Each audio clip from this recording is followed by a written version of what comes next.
I'm 10th Planet Black Belt Brandon McCatherine. I'm Mike Wilson, also 10th Planet Black Belt.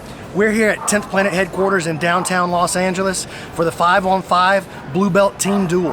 Our 5 teams competing today are 10th Planet HQ, downtown Los Angeles, 10th Planet Orange, 10th Planet Oceanside, 10th Planet Pasadena, and 10th Planet Covina. When we're talking about favorites for this tournament, I've got to think 10th Planet Los Angeles out of HQ, Eddie Bravo's the coach, and then you got 10th Planet Oceanside where Gino Martinez is the coach. Both of those guys are so good at taking somebody from brand new to I could tap purple belts. They can get you there in like 6 months. So I got to think that their blue belt squads are going to be just unmerciful. Personally, I think 10th Planet Orange as well as 10th Planet Pasadena have a really good chance right now. 10th Planet Orange is represented by Coach Michael John. He's a multiple-time 10th Planet qualifier competitor, as well as 10th Planet Pasadena. You got Coach Ramey and Coach Capella. They're bringing up a killer blue belt squad. Recently had a lot of success, some in-house tournaments and some big fight-to-win shows. So excited to see them out there. And now, underground, 10th Planet Team Duels.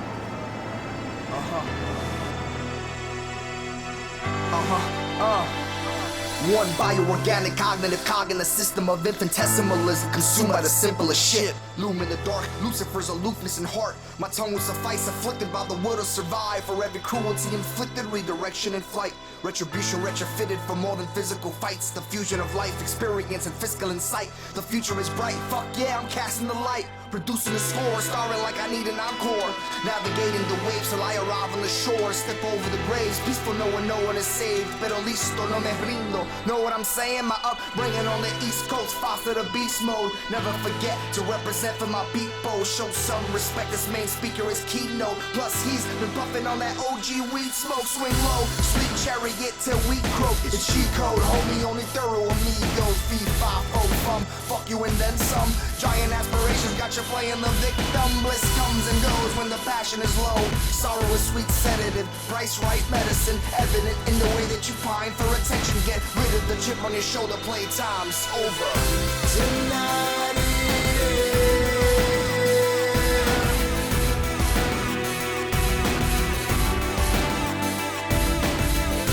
I'm jumping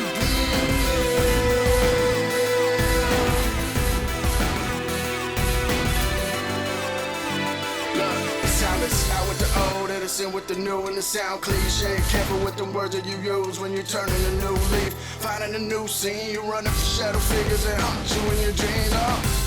It's time to start a new chapter. This life's a mystery, happily ever after.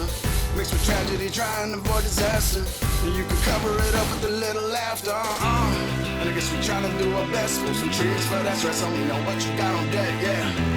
I'm moving on to the next, cause the show don't stop. Only someone cutting them checks, now let's go. And I know you hear me, can you see me? Is this really true life? If you a fan and you can feel me, yeah. I'm saying this is a job, I've been doing this for a minute. We rise and we fall when we answer the bell. 5 rounds of going through hell, should've finished them in the first. Get that payout for real, so get the bucks up. Hands up, now let's get it. Cause everything's a battle of will, so don't let it hold you down. Take the crown and get with it. Fat butt, pretty face, somebody hit it. Cause the world's mine, I'ma shine, there's no limit. Get ready, I'm headed to the top of this game with it. So killing the game, spitting, it's freestyles and written. Cook it up in the kitchen, giving something uplifting. Something that you can bump in your whip when you're trying to kick it. Something more than some bullshit raps, the radio spinning on. Tonight it is.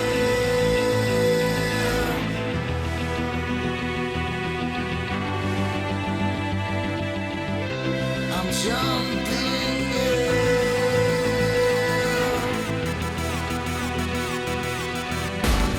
I'm jumping right in.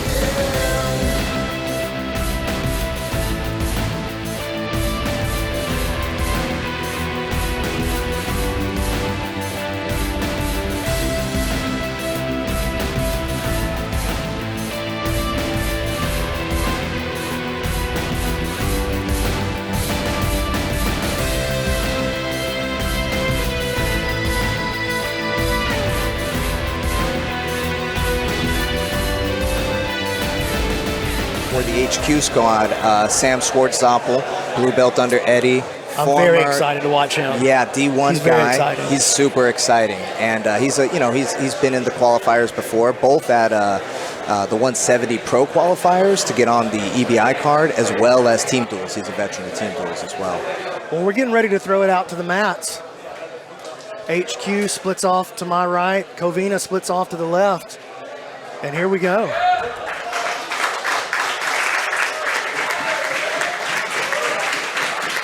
Mike, I love this atmosphere. This is like the most exciting atmosphere in jiu-jitsu. This is my favorite way to watch a jiu-jitsu tournament, is intimate, low ceilings, everyone on top of each other, everyone a part of the action. And, you know, we're all intimately invested here. Everyone here knows each other, and you know, we know each other as coaches, but we're also learning now as the generations pass that, you know, there's these new up-and-comers, and that's what this is all about today. And the new guys learn fast, dude. So it's not like we're going to see a bunch of scrubby blue belts out here. These guys are all people that are trying to get after it. They're excited to be here. They're excited to be training. These guys, I mean, they are, oh, here we go. Look, a little inside position with the legs rolling through. Yeah, exactly what you said, Brandon. You know, these guys advance so quickly nowadays. I remember back in the day, man, I was learning out of books, you know. Oh, there's the inside heel hook. Oh, is he going to tap? That switch grip right there. Oh, my goodness. Switching off to the ankle. Oh, that's a tough spot. Rolls out escape. Wow, great action there. All right. Really impressive action. And he sits in on a straight ashi himself. You're looking for that counter to that inside heel hook. He goes in there. It's a tap. Oh, overcommitted to the straight ankle lock. Absolutely. Left his own heel exposed to that inside heel hook. All right. To the best of us. And we're running this quintet rule set tonight, Mike. Winner stays on. I love it. This is my favorite rule set to watch. Oh, dude, it's so exciting because you can have the possibility of a ringer running through a whole squad on their own, or guys can battle their teams from point A to point Z and go through everybody. Yeah. We're keeping the same competitor on the mat. I need to get a list of the names. I know this guys. guy vaguely from HQ. I believe his name is Chen, and he trains a lot with Marvin Castell, who's an Eddie Bravo black belt. And I want to say, you can't quote me on this, but I believe Sen teaches some wrestling. He's a former wrestler, and he teaches for Marvin in his gym. You can't quote me 100% on that, but I believe I've seen it on his Instagram. Marvin, a spectacular black belt coach in his own right. Yeah, friend of ours. A really unique black belt as well. Like he's a guy who has really unique game, and he knows how to teach it to his guys too. He's Absolutely. a really articulate. You know, I don't use teacher. this term lightly, but I think he's an innovator. You know, he kind of innovated his own style into leg lock. And here we go in the second matchup. Getting in action. Let me see if I can find his name.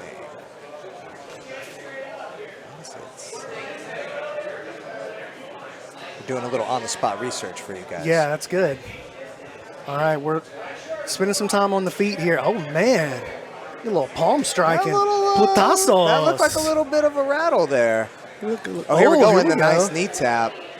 Oh, look at this deep meat hook play, though. Oh, here we go. So it's the battle for the inside space right there, Mike. Oh, he's stepping over that knee. Not able to clear, and it's big trouble. Pulls out. Great little back and forth right there. Now we're playing a little, he's stuffing that reverse de la Hiva down. Sitting on that heel, putting that pressure. And here's that hip switch.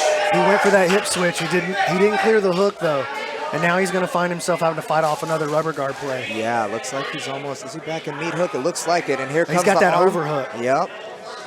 Oh, he's got the head cleared. Good composure. Very good composure. Not being in too deep right there, he's able to posture. Go a little back step into the legs again. He definitely likes the leg game. He's initiated both matches now. Here he goes, turn into knee bar. Oh, he's going to get it. Oh, he's going to get it. Oh, it's an outside heel hook. Oh, nasty. Wow.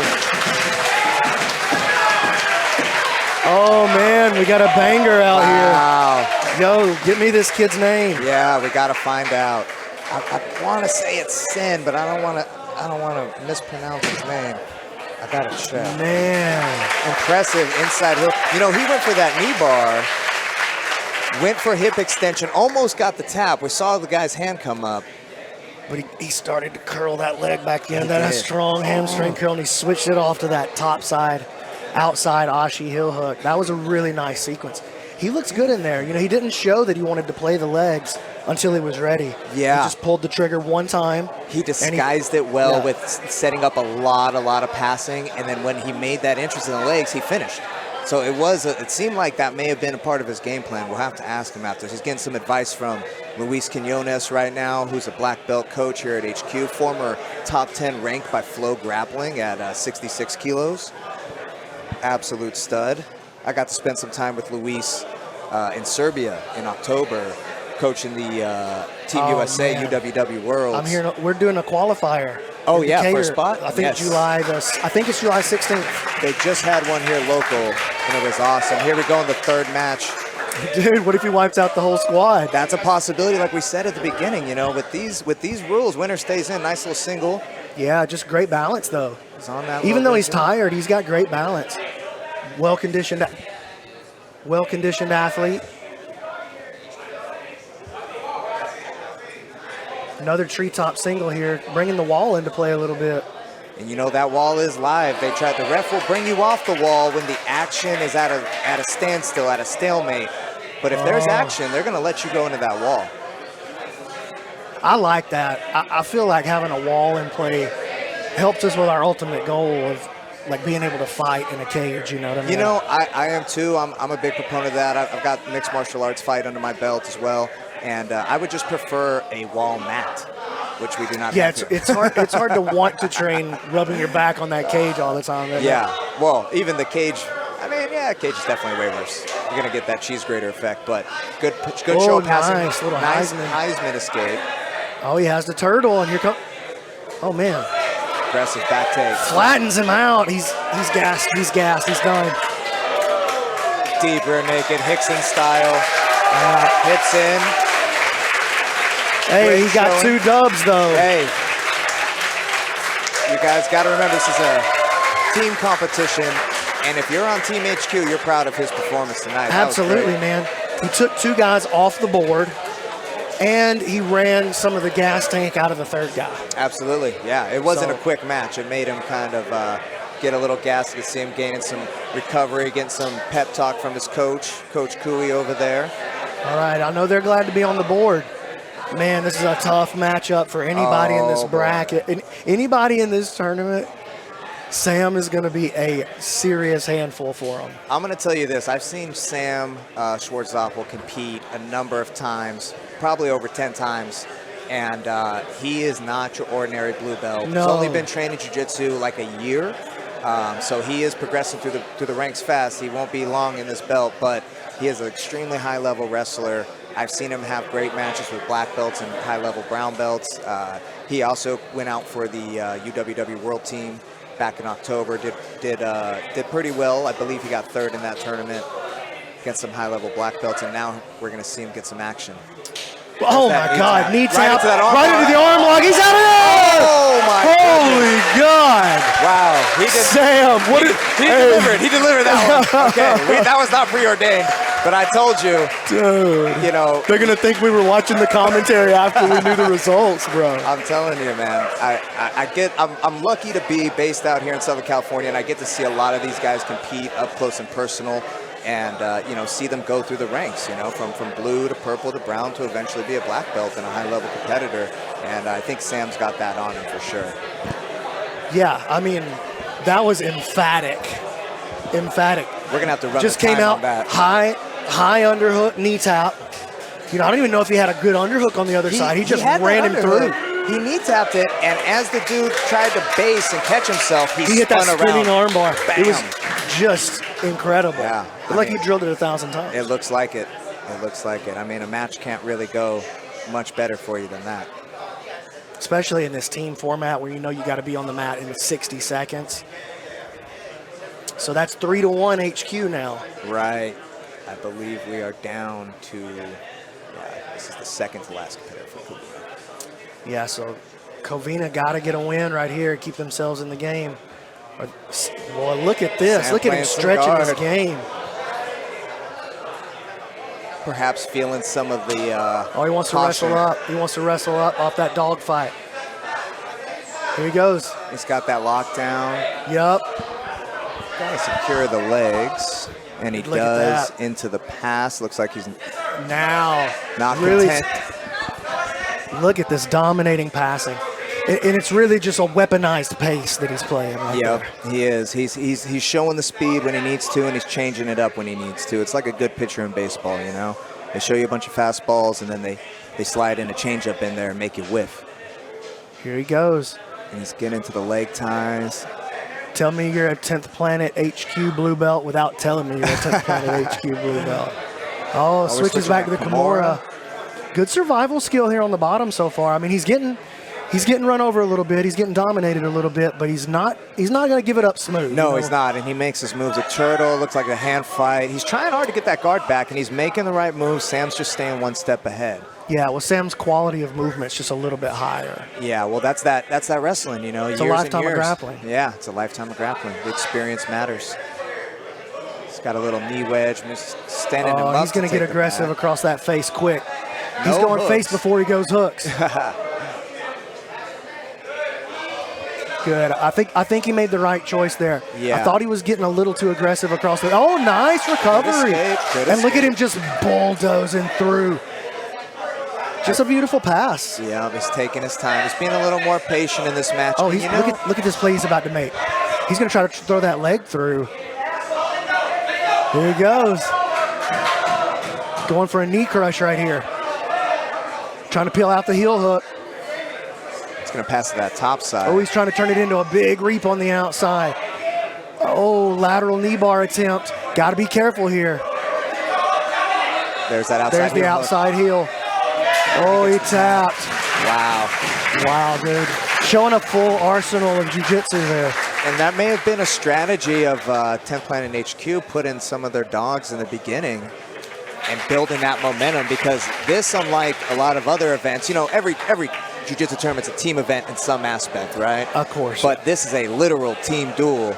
So the momentum swing here, you feel that, and your teammate goes out there and, you know, submits somebody in under 10 seconds, you get pumped up. You know, that's an instant effect. And it has the opposite effect when somebody goes out and the energy drops. Absolutely. And they have to walk back to the huddle. That affects the team. And man, when you're a blue belt, you've never really felt, maybe not never felt that, but it's a newer experience for you. And you're very vulnerable to the shifts of the emotions of the day in a tournament like this. And like I said, something like that, you know, you see a guy standing before you and you're like, okay, here we go. And, you know, over time, that dissipates, you know, with more experience, more competitions, more things that you have in front of you. But when you're new to the game, it's a big difference maker. And here we go, the final competitor for Covina. It's stepping in. It's elimination time. It's elimination time. If Covina can't get the win here, they're out of here.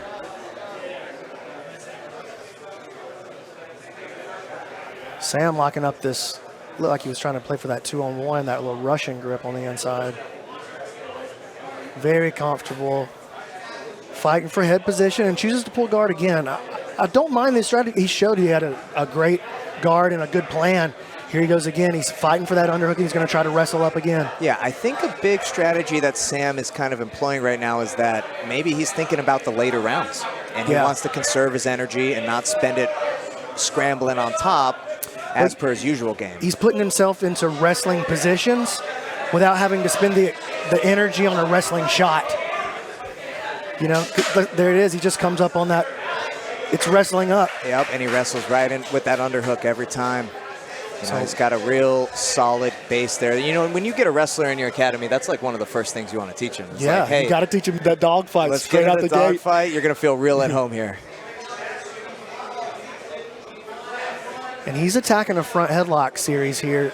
Looks like he needs to free his knee just a little bit. Yeah, and you can see he goes to post to get that little freedom. Getting the wrist tie up here, but he's going to look to attack maybe this. Man, he may be thinking about that Anaconda series right It could be, you know, transition between those. Sam's got that wrestler squeeze like we talked about, so I can see that Dars come in. And he's using it to pass, which was also on the menu. Very strong he's thinking about this Kimura right here, maybe. Oh, very nice recovery. Good job getting that arm up, building a base, back to the feet, and hand fighting his way out of the front headlock. He's really comfortable nice there, defense. Sam takes a deep breath as he sits back. I think Sam's just content to kind of run this Covina's one. not done yet. No, and now's the time to push him. If you notice your opponent's tired, now's the time to get after it. You're the last guy on your team. You got nothing Look to lose. how good he is with using that electric chair and dogfight game to get back to his feet. Right back into a wrestle-up neutral Yeah, but position. you know what? He wasn't able to so the last couple of times we've seen him do it, he's been able to control it and pass. Yep. This time he hits the sweep, gets back to his feet, but now he's got to work again. Right. He's back in that high pace of being on the feet. Oh yeah. And Good this is good passing idea here. Yep. Now's his time to be aggressive because remember, we're short on time. These matches are not very long. Here's a front headlock attack. And Covina's down to their last grappler, so he's got to go for broke here and really try to submit him. Sam, if he just survives, is going to win the match, win the duel for his team. He had a good look at that front head attack right there. Went to make the switch to the back, and he left too much space, didn't clear that hand. Sam brings that hand free. Just a little bit. That's all it is. Game of inches. And this might be more strategy for Sam. He's like, okay, we're getting short on time. I'm going to start wrestling again. Look There's at this knee tap. Knee tap again. Underhook, far side knee tap, and he runs it across, right into the Kimura, cross side on top turtle.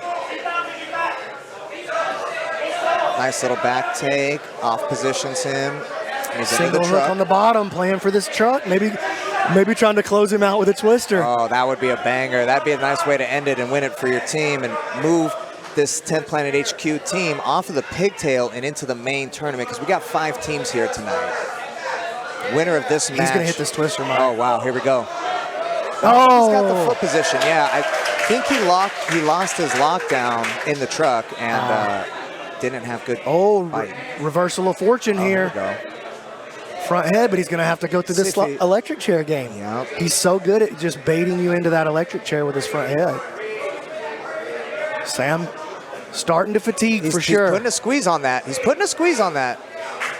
Sam's able to hand fight out. He took a deep sigh after that, though. Yeah, he definitely took something out of Sam's gas tank with that attack. But you know what, man? A draw is not going to get the job done here. A draw is the same thing as a loss in this format. It is. It'll win it for HQ. Just takes both guys off the board. We take both of these guys off the board. That's the last guy for Covina, so they're out of here.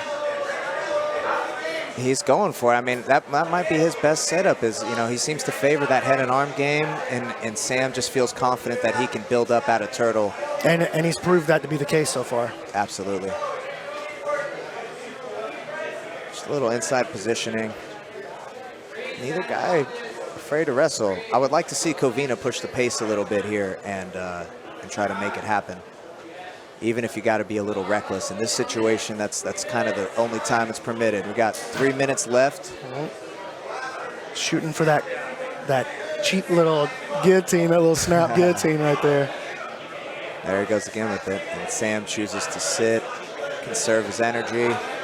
I think that's a great choice. There's no reason that he has to feel like he has to push and tap him right here. No, I know that's what we want to see, but these guys are trying to win the tournament. Absolutely. And they need Sam as fresh as possible late. Absolutely. And this is the pigtail match. So they got the winner of this match is going to go against Tempe Orange, and then that winner will go to the finals. So they know that strategy in HQ's case or Covina's case before the match, is going to be to conserve energy. Well, we've only seen 2 athletes from HQ so far, so doing pretty good on that end. they're doing a great job. You send both these guys out here to get the eliminations. Even if this goes to a draw, Sam took 3 people off the board. He's mounted right now, but he's keeping himself safe. He's got to dig into his survival skills here. Keeping both hands on the hips and just kind of riding time. Top players getting that underhook and starting to underjack maybe. There we go, I like that. He wants to ride those knees up. There's the overhook. He's looking for that wrist pin maybe for the triangle. And Kui, the Covina coach, he's calling, you've got to be relentless right here. You have to attack. He's right. That's the right call. Oh, he jumped for the triangle. Sam not having it. Yep. Sam read it, It's a little preordained, and Sam was patient in his defense and exploded at the right time.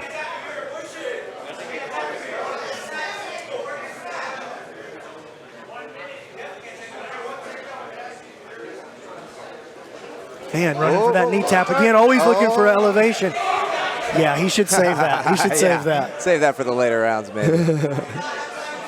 Almost saw some Cody Steele-like highlights.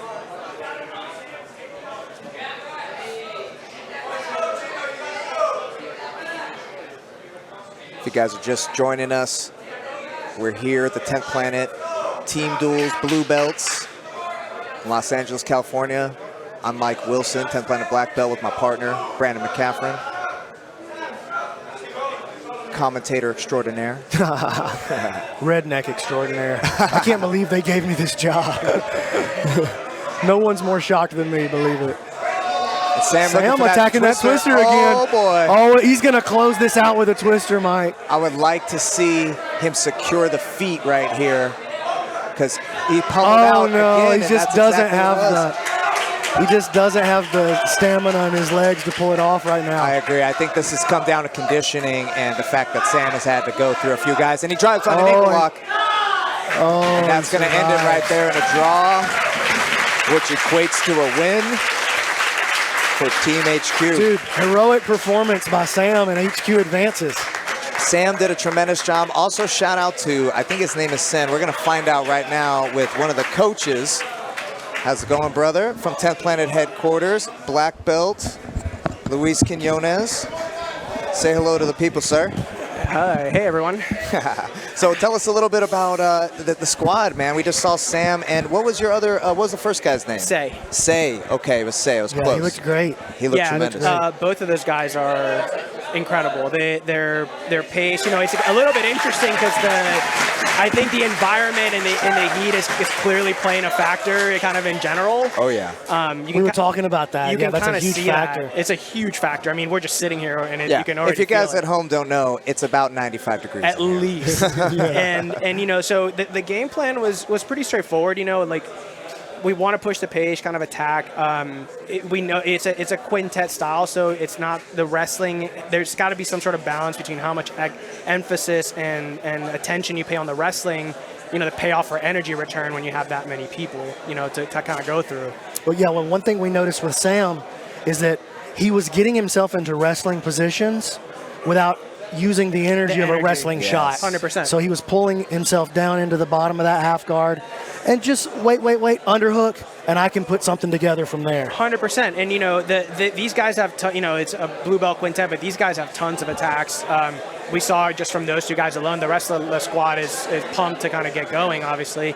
But those two guys, yeah, what can you say? I mean, those outstanding performances, attacking. And again, right, if the wrestling position isn't there, we don't need to push the pace. The points don't matter. Yeah, absolutely. You know, I mean, the thing is you want to kind of let these guys to play to their strong suit too. 100%. You know? Totally. Awesome. So we're about to get the second match here. Thank you, Luis. Thanks, guys. Appreciate you, brother. Good to see you, man. Thank you, big dog. All right, Mike, who we got coming up here? So we got 10th Planet Oceanside, the Freaks, taking on 10th Planet Pasadena, and that's called The Lab. That's under Erik Ramey and Capella. They got these Cruz. Los Angeles shirts on. Yes, they do. Those look great. Those are baller. Those are Infinite Movement. Shout out to them. They also sponsor my event. Great guys. Jimmy from 10th Planet Palmdale. Really cool stuff. Check They out look their good. gear. They look professional. They are. I like it when they come with matching gear. It shows me that you're serious. Yeah, it just gives it a real like sports energy. It does, absolutely. It makes you think, hey, man, we're all on the same team. We got to rock the same uniform. We're here to represent. And, you know, this wasn't a last-minute thing. Everybody knew about this. So, to me, that speaks volumes that their team went ahead and prepared like that. That may lead on to, hey, maybe they're really prepared for this tournament. Brandon McCaffrey. I'm joined by 10th Planet Black Belt Mike Wilson, and we're here at downtown Los Angeles. Yes, we are. We're here. We're back. 10th Planet Team Duels Blue Belt Edition. We got the squad of Oceanside coming up against Pasadena right now. 5 versus 5, winner stays on format. I love this format. We talked about this just a little bit briefly. I love this atmosphere. This is my favorite atmosphere to watch a jiu-jitsu tournament. It's so much more intimate, and everybody is emotionally invested in it, and that's what makes it so exciting. You know, when people are here and clapping, you know, if you're a jiu-jitsu person, sometimes you go to tournaments, you don't hear anything. It's crickets. Yeah. You know, and people are respectful because it's martial art, but man, the energy when people are getting loud and pumped up, that's what we want to see. All right, we're about to get started here. We got 10th Planet Pasadena over here on the left. They're on all the Los Angeles rash guards, and they're taking on 10th Planet Oceanside. And we're going to get an Ashi pull right away. So that's Alastair from Oceanside who pulled, and we got Daniel from Pasadena in the front headlock top position right now in the Los Angeles rash guard. And I know that Pasadena recently has had an influx of guys that are wrestlers. Oh, nice rolling Kimura. Oh, did he get it reversed on him?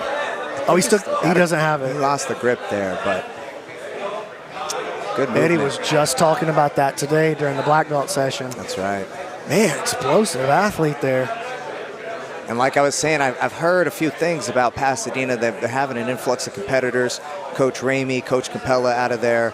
You know, those guys are really building a squad. They've been open a few years now, and we're starting to see some good talent come out of there. Yeah, but look at this. He's putting together a pretty nice pass on him right here. He's got him flattened out. All right, got the lockdown engaged, so we're going to see if he maybe can use a lock pick there. That top grip is a lot harder to pass a lockdown with. Not impossible, but I agree with that. It's not hard. It's not easy. Well, and it's uncomfortable on the knee. Absolutely. And so for me, I usually just back down the hips and hug. I'm not trying to be one of those guys who's got to blew my knee out. Story from lockdown. Trying to pass the lockdown. Yeah, you got to be careful, man. You got to respect it, and you know people don't sometimes, and that's when you got injuries. Yeah. Good top pressure from Alastair on top. And look at this. He's starting to slip that knee. Oh, good timing. recovery. Right back to his guard pull. Just got a little too over-eager, overzealous there. Left too much space on the far side of that pass. And I think Alastair has definitely got some energy in him. He seems to be using a lot of movement to set things up. And, you know, he's kind of in position right now. He's going back for that standing pass, that log splitter. Got it popped open that time. Let's see how he goes on the good little knee pass. Oh, just walks around the other side. Very nice. He's got great pressure, man. Yeah, he can definitely, he owns that underhook. I can tell from right here that his far side shoulder pressure is very adequate as he passes to the mount. And I think that pressure helped him there. Keeping heavy hips. Just a dominating performance so far. He is. Doesn't want to lose position here. He's got to. There we go. He got to let go of that head. He's still mounted. Still mounted. He's no longer in that heavy pressure, you're in trouble mount. Right. Oh, now he is. He's back on the game again.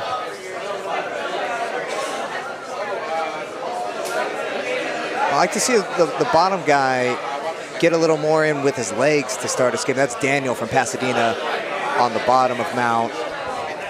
And maybe start using a little Alcatraz action. Yeah, he's going to have to get his feet.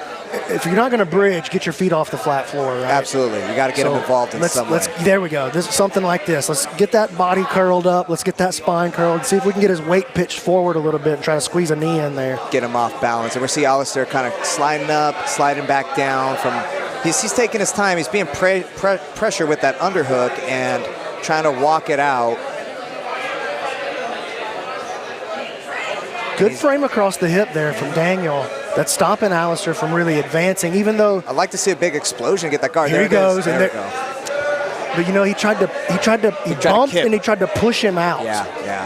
He tried the kipping escape with one hip. Weight, yeah. I feel like you got to get their weight up above you and bring the knee inside. Oh, yeah, absolutely. You got to generate them forward. When you do that big bridge and then you fall your hips back to the floor. Yep. That space when you drop. It's better to just go back inverting over your shoulder right there, I think. And when that doesn't work, it just feels so demoralizing. Alastair with the heavy pressure still, man. And, you know, I'd like to see Daniel expend a little more energy and try to get out of here. You know, you only got one shot at this if you lose. Yeah. He could be playing for the draw. He could be. And again, that plays to strategy. Yeah. I mean, a draw, in a lot of ways, a draw can be viewed as a win under the right circumstances in a format like this because, you know, you send out a guy who, you know, he's your boy, but he's not He's not one of your bangers. Let's just say and he takes one of the really good guys from the other team to a draw. Exactly. Man, that was a real win for you. He took one for the team. Totally. And that may be a strategy if there's a large size differential as well. You know. Look at that reversal. Nice reversal. Here comes Daniel now working the top side. Kimura from the half guard. Let's see if he chooses to pass. Or maybe he'll step over. There's the pass. It's getting dangerous. Sucking it in to spiderweb armbar. Maybe to the back. He's got to go back. Good reaction from Alastair, though. Postures up, turns through, and he's running that knee up the middle again. I like that when he got on top, he immediately started passing. He didn't just hug the biceps there. He's trying to open. Yeah, there's no time to admire your work.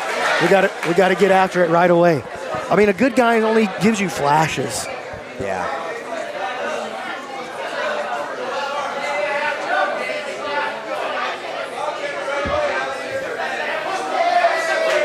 Oh, here we go, a little triangle action on that top knot.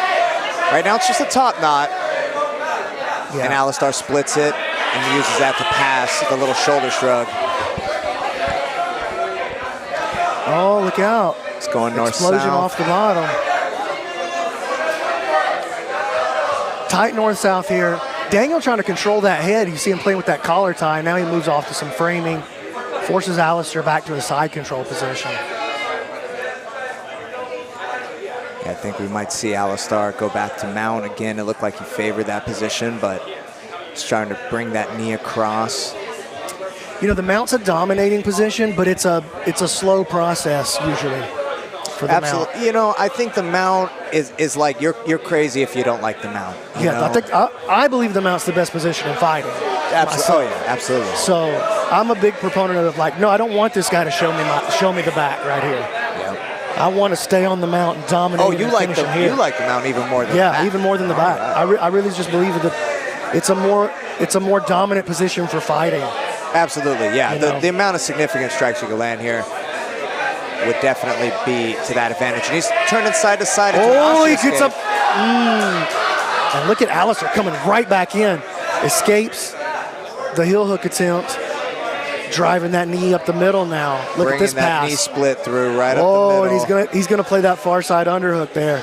This is always excellent. The biggest reason why I'm a wearer of a cup when I roll. I don't know about you, but personally, I feel like that knee up the middle pass does not work if you wear a cup. That's a hack. That's a jiu-jitsu hack right there. You should do a 1 minute hack on that. Dude, you broke the record. Oh, nice mount Big reversal. Turn. Looking to the Kimura here.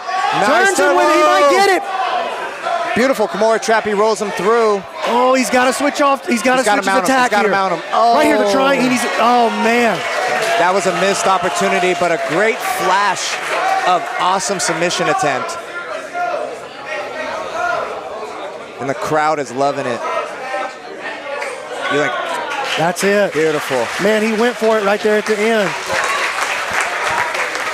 I feel like that's two good athletes that just got pulled off the board right there. Yeah, they kind of canceled each other out. You know, I think Alastair definitely had more dominant positions, but we saw some flashes from Daniel in the Los Angeles rash guard with that Kimura attempt a couple of times.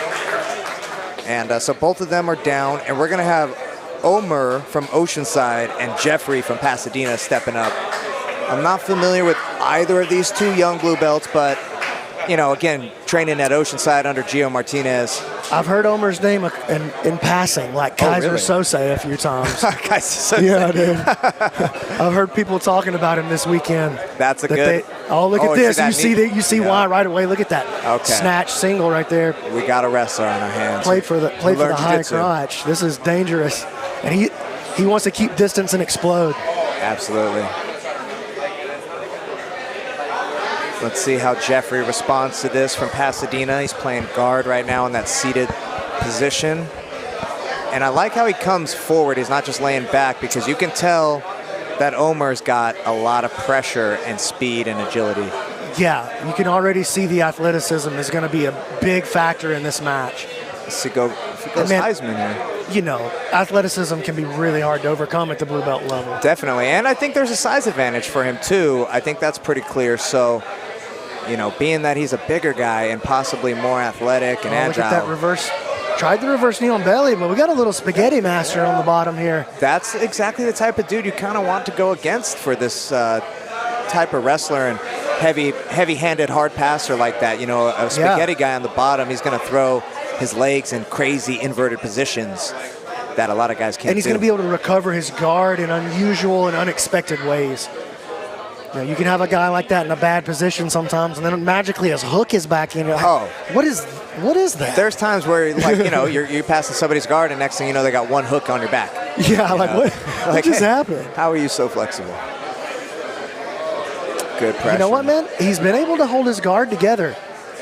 Yeah, he hasn't gotten it blown through. He hasn't been held down or controlled really in side control. I wouldn't call any of those a traditional pass by point scoring positions. Oh, definitely not. Young Sam walking past us after an incredible performance in round 1 for HQ. Definitely held it down. Took 3 guys off the board, 2 wins and a draw to close it out against Covina. But right now, it's Omer from Oceanside. And looking Jeffrey. like the athlete, but Jeffrey, oh, look at this big. Oh, he got Harai. Nice. Hit him with that Harai Goshi. And Jeffrey's hanging in there from Pasadena, but clearly Omer is more dominant in that wrestling position. You got to think that the longer the match goes, the more that becomes a big factor. Can Jeffrey continue to hold him off? You know, as his hip flexors and his hooks start to feel a little fatigued. Oh, yeah. You start feeling it a little later in the round, and like Luis Quinones, when we brought him in, was saying, it's very warm in here. People are sweating just watching. So if you're rolling, you're getting hard rounds, especially if you make it through your first match and you go into the second match, you're going to be expelling a lot of energy. Here comes an armbar Look at this arm lock attempt. Tries to use it to spin through, and just look at the nice passing. Nice counter. Got a little bit greedy on that arm lock, but zealous. I love that he flashed it at him. And hey, we might have an arm saddle attempt over here on the other side. Oh, easily passes it. Omer uses it to pass. This might be a shot for Omer to get to a finishing position on the back. It looks like the athleticism and the pace of Omer is starting to take its toll here. Single hook. Now both hooks looking for the finish. Got it. Got it. Wow. And Oceanside puts the first win on the board.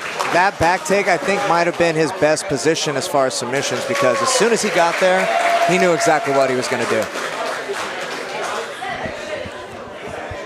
Man, very impressed with that performance. He's got 60 seconds of recovery left now. Man, he came out hot with that.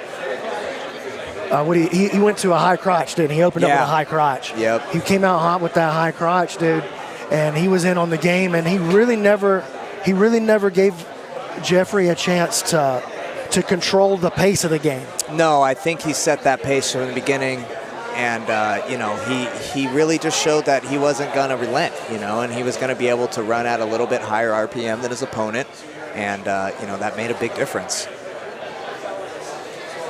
And we got, looks like Miguel from Pasadena coming up. Big size difference here. Yeah, absolutely. Miguel looks like he's coming in around that 135 mark, 130 mark maybe. He's small. Yeah, I would say he's about that way, 130, 35-ish. He's definitely there. Omer looking like a full 175 out there. Yeah, Omer looked like he might have cut some pounds so his team could squeeze under the team weight limit. Clearly he's got that wrestler body, and he's got the explosiveness to show it. And Miguel, right? Yeah, Miguel. Miguel kind of threatened him to wrestle up right here. Switching sides with his hips. Miguel's also got that inverted game, and he's going to have to play tight, elbows to knees this whole match if he wants to survive that pressure onslaught. Oh, he's already given up the pass out to the north-south. Now the back. And here's how Omer finished the last match. Omer just overwhelming him right now. It looks like he's got it under. Oh, it's going to be... Switching position. I lost the angle there. You're going to have to call it for me, Mike. I can't see it. I think from this position, from what I can see, he's walking that arm grip up the shoulder line, going towards the scap, and he may go one-arm choke, and here comes a second arm. Here it comes. That's a close right there. I can see it. That's going to be it for sure. That's it. Omer, two wins on the board for Oceanside. Puts him up quick. Yeah, and important strategy-wise, he didn't spend a lot out of the gas tank on that match. No, I think he knew that he had the size advantage, so he was definitely going to make it a quick match and get back in there for the next guy from Pasadena, who's going to be Nolan. Getting some last-minute instruction from Erik Cruz, his coach, a.k.a. Capella. Nolan, you said? Yeah, Nolan is up for 10th Planet Pasadena. Nolan, a much bigger opponent than Miguel was. Oh, yeah, so okay. Nolan's looks got like a tall athlete. Yeah, he might be about the same weight. What do you think? And he also has a mustache. Oh, well, he wins that battle. I don't know Check if that's going to play into it. Omer got some last-second instruction from his coach, Kyle Boehm, over there. Just won Grapple Fest heavyweight championship, I believe. Oh, I'm sorry, Flores championship. Oh, I hadn't gotten to watch that one yet. Yeah, it was a few months ago, but he won a title over there. Oh, okay, I did see that one. I thought you were in a recent one. Look at that snap down by Omer. Omer not wasting any time. He's going to shuck those legs. Good head control from Nolan on the bottom. Yeah, but look at that pressure, just constant with the weight against the knee. Turns the corner, good posture on the way through, and going for some wildness down there. Look like he might be thinking about some kind of buggy choke or fly trap situation. He uses that threat to recover the knee back on the inside and gain his guard. I think that head control from Nolan is playing a factor already. I saw kind of Omar getting a little frustrated, and that kind of allowed him to help reposition his legs. Both guys standing now. We're going to wrestle a little bit. Omer has really shown himself to be competent on the feet. Nolan's not. Look at that little duck into the high crotch. Nolan was not wizard. Oh, he jumped on the arm triangle, though. Pulls that guillotine. That's going to be trouble. That's trouble. It's his third match. Omar does have his right hand, which is the arm in right now. He has it in position to fight hands. Yeah, and you know what? Nolan's squeeze looks like it's wearing out. He's adjusting his grip here. He lost it. I think Nolan had a good idea with that. He wasn't whizzering on the feet, and that's Look why how quickly he cut through that guard. Omar high-seed him.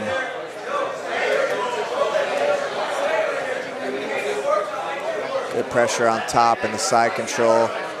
Nolan's trying to get some frames. One on the hip, one under the chin. And there goes the inversion to the regard. Nice work. Got to be careful leaving that foot dangling right there on that recovery. And there he goes on that foot. Dropping an ashi. Doesn't have the foot on the hip. Doesn't have a lot of power in his hips without that. Needs that foot on the hip. He looks like the kind of guy who will break your leg off, though. Yeah, Nolan reacting well, though. Nolan's doing all right in there. I think he knows that he's coming forward, putting the pressure on. And he's got that head control. He's a little high, and he's going to get put back in ashi if he's not careful. Good he's going to counter the leg lock here. Looks like they're going to be in a coming Look on at this top battle, and here he's going to win out and come out on top, it looks like. I feel like Nolan might sense that Omer's getting a little tired, and he's going for it. Arm triangle. Man, he might close him out right here. Taking advantage of the fact that Omer's had a few matches. And I think that guillotine attempt took a lot out of Omer when he had to defend that guillotine attempt. Yes, it did. Caused him to tax his spine, tax his core. That cervical pressure really is like when you get drained playing a video game, when your character loses some energy. Yeah. And it just sucks that energy right out. He's out of there. Good defense. He's going back into ashi. Omer's knocking him over. Now he's got that foot on the hip. Let's see if he can get that outside heel hook. Can't see the leg and take it too great from our position. Oh, he's working on this heel hook grip here. Much closer. Man, you know what? These Pasadena guys train with Ramey. Oh, yeah. I think they're going to be well-versed in these leg locks. I think they're going to be prepared for that, too. You know, Erik Ramey is known as an OG leg locker around 10th Planet HQ. Trained extensively with many great coaches over the years, and he brought a really well-developed system over. when he began training under Eddie Bravo. Nice arm lock attempt right here from Nolan. Good cartwheel escape.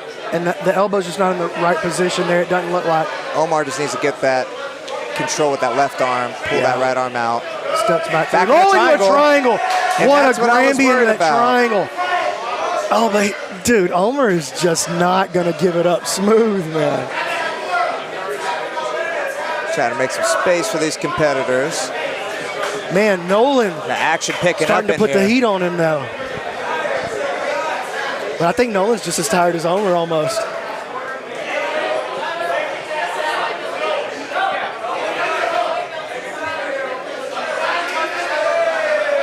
Oh, he's going to attack this Darce choke. Locked down, electric chair. Oh, here we go. Oh, he's got that electric chair position. Oh, man, he's going to stretch him. I don't think Nolan wants to give up that sweep. Yeah, but he's going to give it up. There it is. He didn't want to, but that's the thing about the electric chair. You can not want to, but if it's locked in and the guy knows what to do. Nice Oh, my elevation goodness. from that butterfly position. He just hipped all the way under him and exploded with Took his him legs. all the way over. That was beautiful. And now comes the offensive attack here. And I think Almost falling back into the guard, though. Nolan knows we're short on time. And he's got to make it happen if he's going to pull this one out for his team. Arm in guillotine from the top, still trapped in the half guard. You know, he could use this to pass.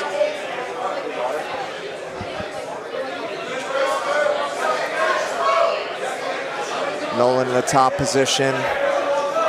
In the leg drag, trying to kick free, but doesn't have the right hip pressure. Goes in a dope mount. Got those hips in.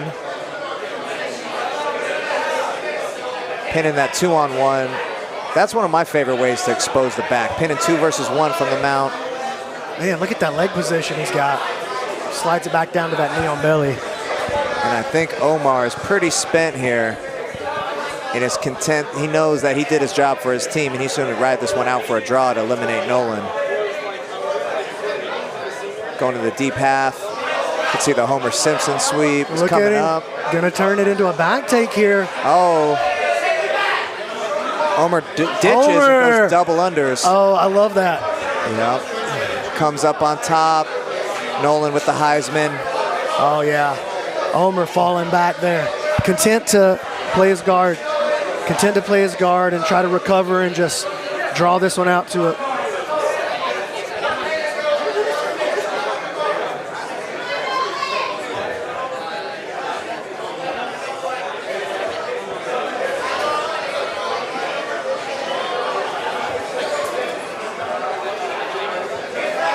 Nolan's got to free that leg. Omer just won't get put out of there. It's been a great offensive display from Nolan, particularly as Omer has fatigued more and more. Right. But he just hasn't been able to put him away. You know, later in the match, that's when you're going to really feel like you could turn it up on an opponent who's fatiguing. And here we are in this pseudo S-mount position, going for the arm lock. Looks like he lost it. He needs to think about recovery. Instead, he's going to wind up on bottom. It doesn't have the elbow yet, but he could make that adjustment. Come up on that Darce right there. Come up on that Darce right there. Yeah, and you hear his coach calling for it. He wants this Kimura. He might get it. The fatigue is going to be such a factor to hold this grip together. I would say if there's one grip Omer's going to be able to last, it's oh, here it comes. Turning this into a triangle would be the move here. Oh, he just didn't have the time to put it together. Super close. Very even. Man. Omer pulls 3 guys off the board, though. Phenomenal performance. He really looked great out there.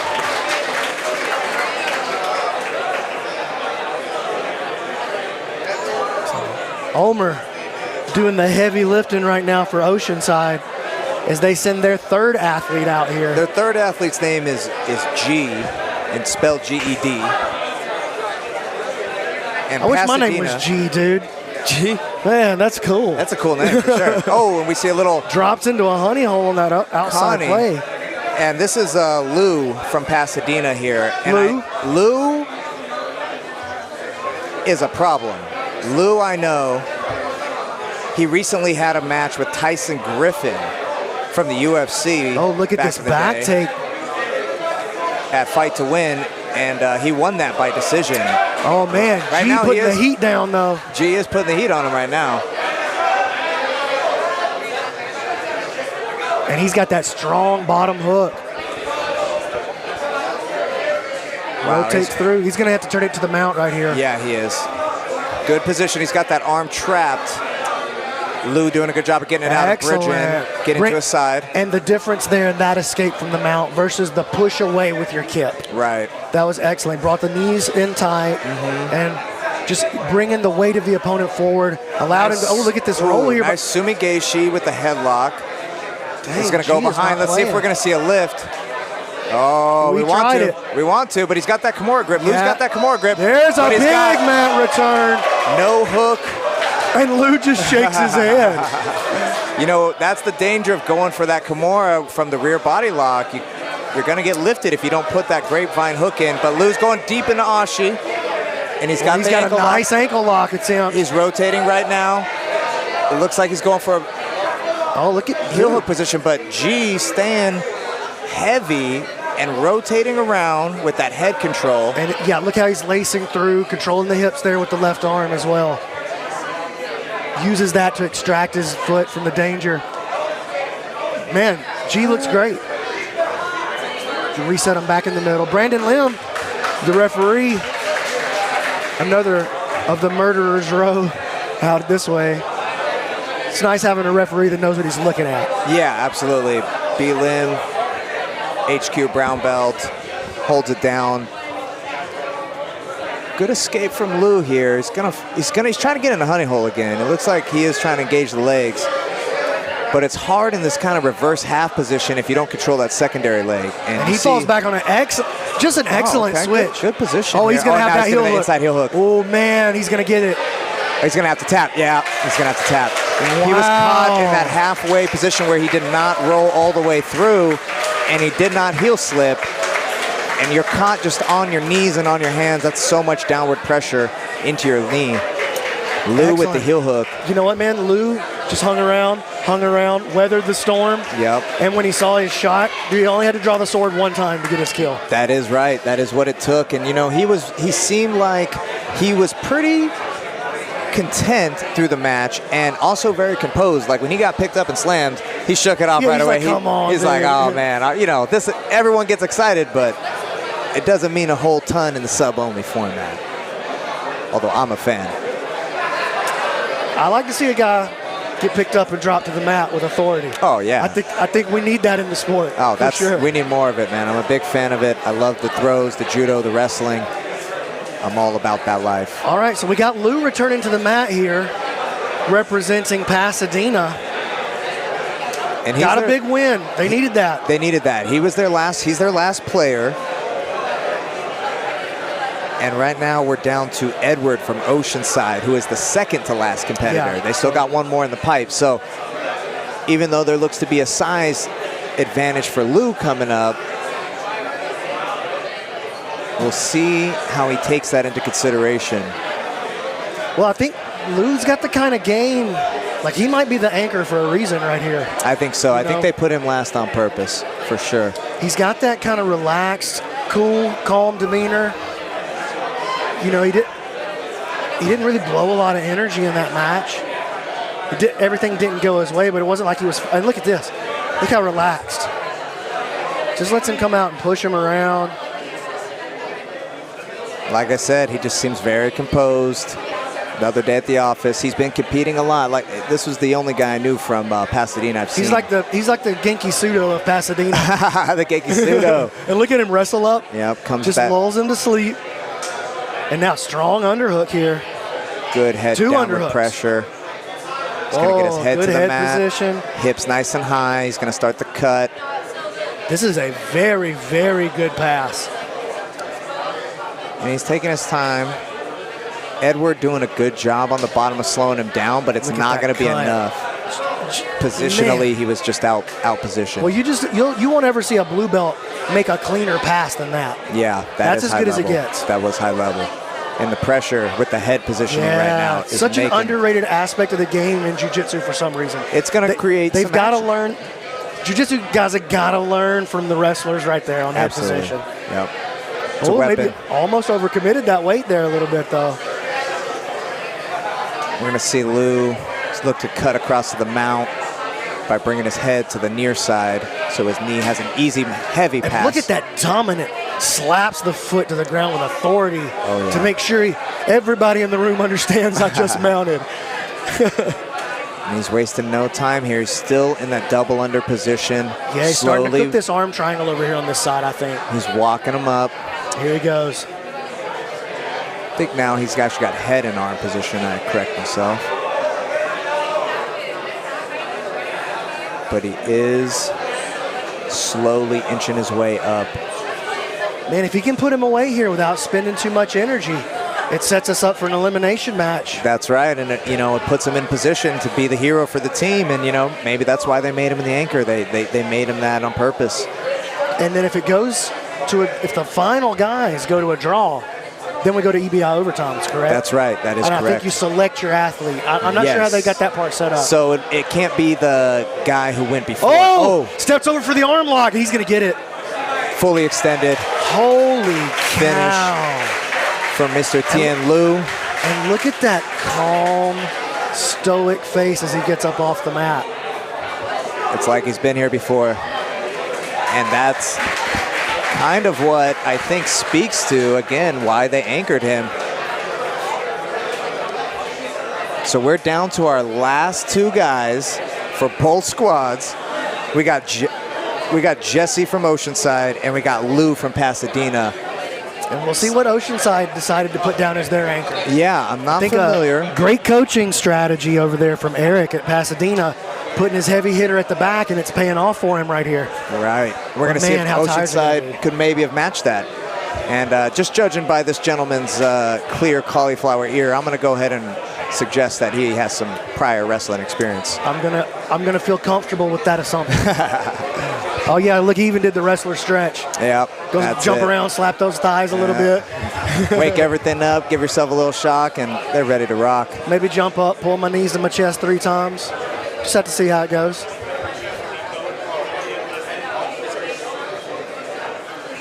So we're giving Lou a 30-second break right here. Yeah, he gets his minute from the last match, 60 seconds, and we're right back into the action. And here we go. And he comes out with this. Oh, coming out that almost donkey guard or mantis. Just gives the back and turns. He's so comfortable. But look at this big head and arm attempt here. Yeah, that front headlock control screams, I've got many years of wrestling under me. Yeah. He's not letting him be comfortable. Yeah, and he's really not even fighting the gripping that much down there, it doesn't look like. No, it looks like he's controlling a wrist so that he can't lock hands, which is smart. But now he does lock hands, and he's on that front headlock with that 10-finger guillotine. And he's under the chin there. He's putting pressure. He's got the chin strap on the right side, it looks like. That's how I like to play my front headlock. I'm a big chin strap player. But he bailed on it. Lou controlling the grips on the inside. Lou staying patient, and I think we might see more of what we saw in his previous matches where he just needs to get to his spot. Yeah. You know, in the last match, he had the size advantage, and I think that played into where he chose to go with it. But the match before versus G, I think that he weathered the storm with the heavy wrestler, the little bit of a bigger guy, and then he's going to get back to his guard right here. You see the way he's just trending towards his right hip slowly? Yep. He's going to find his guard. There it is. He squared back up, but that's heavy snap right back into that front headlock from Jesse. But he feels good there. Look at that good sit peek, through. Good peek. Oh, man. Great peek. Good timing. And I don't think Jesse anticipated Lou having that in his arsenal at all. Dude, definitely not. And he definitely didn't. He definitely got lulled to sleep right there. Definitely. With the pace. He got lured to sleep. He's going to be here all weekend, folks. Good elevation, foot on the hip. And and an excellent butterfly sweep and back on the front head again. I think this is Jesse's spot. He likes to be in there on the front head position, hips down, totally sprawled out, toes dug in the mat. And he's going to have to make a move towards a towards a back take, but he doesn't feel comfortable doing it, man. Lou's going to get his half guard here, it looks like. Yeah, look at him. Or He if just not, the wrestles, sweep into that dogfight position. up, Yeah. finds his way to the top, and here's a Kimura attempt, trying to turn it into a back take now. Jesse staying aggressive, but Right just back into his guard again. I feel like his hips just not quite used to the BJJ back take meta yet. Yeah, it looks like it. He's still a little wrestler in his hip positioning behind him, but nonetheless, the pressure is evident. And look at him. Look at it. This is perfect example of what we were talking about earlier. Yeah, great kip escape. By bringing the weight forward on it. Yeah, he had to generate his weight above his own head. He wasn't bridging on the floor. Right. He was generating a backwards roll right there. And that was the big difference in what we saw earlier. In the first couple of escapes. Absolutely. You bridge and then throw your hips and it doesn't work out, your hips hit the floor again. Yeah, a lot of guys, you know, especially in the blue belt level, they bridge straight up vertically as opposed to getting the center of gravity up over your own head. Yeah. Good attacks. Lou gonna come up on top unless he gets stuck in this Kimura trap, which it looks like he's going to. Yeah, he's got the attacked arm. He had it in the bend of the knee. He's just so comfortable, Mike. I'm blown away by his composure. His composure is something else, man. He's showing that, you know, he's not really worried about Dude, he's not being worried in bad about any of positions. these guys. No, he's not. And he's using a good over-under pass right now. Yep. Back into the... Gets a little out of position, but right back to the over-under. Now he's got the head. He's almost passed. Yeah, he just changes his passing strategy, which is something you see. Blue belts aren't that good at changing their strategy mid-game, you know, they tend stringing those passes together. They tend to spam the same attacks. And kind of what we're seeing with this Kimura trap, he's kind of out of position, but he could take the back. He made it happen, though. Lou going back to where he's comfortable. It's been a great offensive attack series. Yeah, I think Lou is... He ends up on top again. On that front head, though, he's not.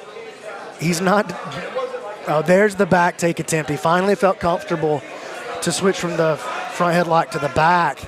Now let's see if he can put this seat belt together here. He's still going far side with that hook. I would like to see a knee wedge. He's trying to trap for the crucifix there. That might be a good idea as long as he lets it go, it doesn't get reversed. But I'd like to see him try a little knee wedge with that near side leg and then use his heel to peel Lou's heel and sag his weight to the floor. Use those heavy hips. Nonetheless, he's got that far side double wrist lock. Lou staying patient. Yeah, but Lou's going to have to get something going right here. Remember, somebody gets a tap, their team advances. Yeah, that's what. You know, so there's a lot on the line right here.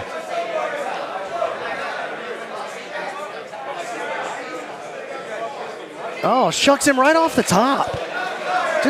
But man, right back in on this front head, turns it over, and now he's going to be looking to pass this butterfly guard.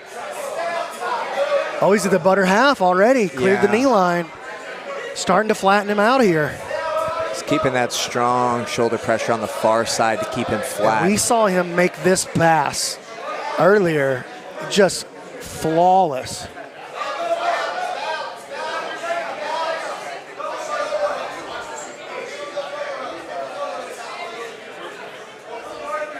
Very strong passing. Gonna try to get into a rubber guard play here, but he allows himself to get that inside knee cleared out. Yeah, I think he was just a little flat on that one, recognized it. This is Lou's spot. No lockdown attempt from Jesse. He's trying a little punch choke to maybe get a reaction. I would like to see him maybe try to go to lockdown. Get that underhook. There's the underhook. But man, Lou pummels it right back. He just continuing to dominate that inside space. And here comes the knee cut. Yeah, there's the pass. Pressure, head down on the same side. That's the way I like to knee cut as well. Excellent. He kept that staple gun in. Now the knee to the belly, and we're looking at dominating positional. He's dominating him positionally again. Little empty half there on the bottom. I like that term, empty half. I haven't heard that before. Yeah, Nino Right there? Shimbri has a great series right there. Oh, okay. So it's not my Step word. over arm bar. Oh, he just didn't have it. Did he hurt himself? Or he just felt like he didn't have the arm I bar? feel like he just didn't have the arm and went back to his comfort spot, which is clearly in that turtle position. Didn't want to spend the energy on it, I guess. Right, to try to wrestle back up. He knew he was out of position the way he fell. You got to respect the attempt to go for things when you're in long, he took grueling his shot, matches. man.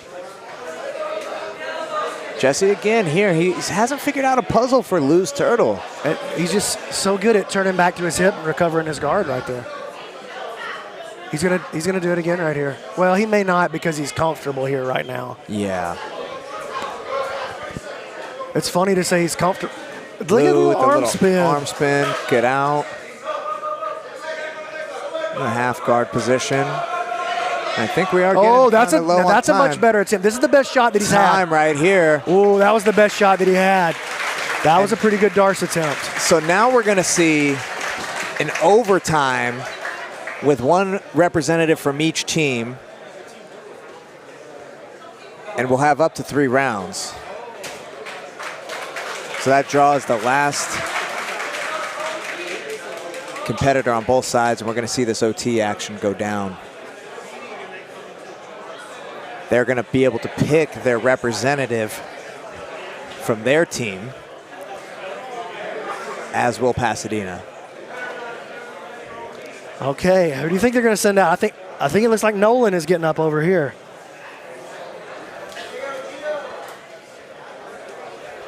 So overtime, Brandon, why don't you explain to us what that entails exactly? Yeah, so we're going to use the EBI overtime rounds. I'm assuming we're looking at 3 EBI overtime rounds. You can kind of think of it like extra innings in baseball. So one guy's going to get a look at either the back or the spider web, which is what the 10th planet, in 10th planet terms, we call the armbar position. Right, top So he gets side to choose. Armbar, back, and then he gets a shot at it for 2 minutes. Regardless of what happens, his opponent in the bottom of that round is going to get a shot at it too. So if he gets a submission at the top and he gets a submission at the bottom, we'll go to round 2. If nobody gets a submission, we go to round 2, all the way to round 3. If at any point the submission is not matched by the other opponent, by the other guy on the other side of the inning, the match is over. That's it. So really, this is a way just to make a finality to the match. Takes the hands away, takes the finality judges, from the judges. No referee. Right? No. And if you're a decisions. combat sports fan, there's nothing worse than bad judging. Yeah, or just judging it. Like, why are we judging it? It's not a kata. Right. You know, like. It doesn't need to be judged. It just needs a finality. Yes. And that's kind of what EBI does provide. You know, it's critics. We're trying to make it viewable, and we're trying to make it feel like sports. Right. We need something that's not a judge's decision. Yeah. I mean, most major sports, you don't do draws. No. Well, and even you got a draw, we don't do a judge's decision. Right. You don't go at the end of a football game and be like, I think this team did a little bit more rushing. Soccer goes to a draw. It never goes to a judge's decision. Yeah, exactly. In fact, they'll bring you out there. You know what? Let's just keep penalty kicking and until start somebody. Shooting, which let's we've just go pure offense until it's over. In jiu-jitsu, we've seen that with the OT shootout on each. Yeah. You know. Yeah. It's the same concept. So, there's people. Some people are critical of it, but I like the fact that it gives us a finality. And I love what it's done for the meta and the community of people having to get good at these positions. Absolutely. And, speaking from, personal experience, the longer you train, the higher you ascend up the belt ranks. You're not maybe getting put in these bad positions as often.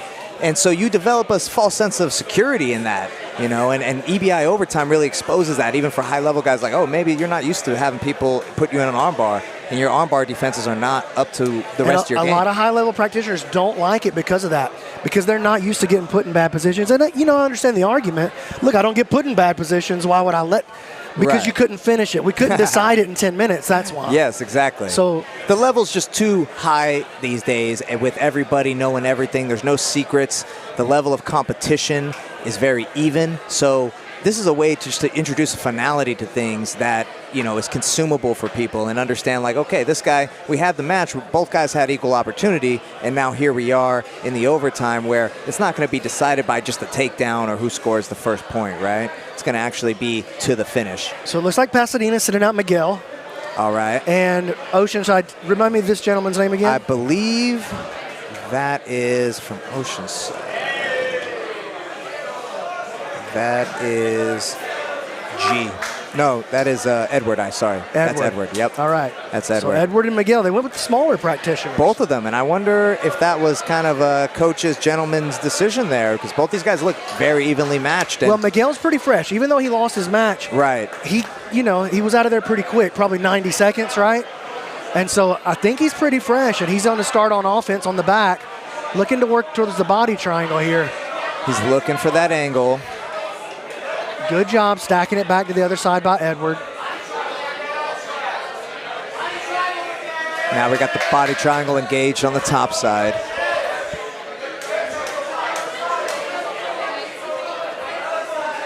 Edward needs to start moving those legs to get that body triangle unlocked. Yeah, you got to start pummeling right there. You can't let a guy just sit there and tax you with a body triangle.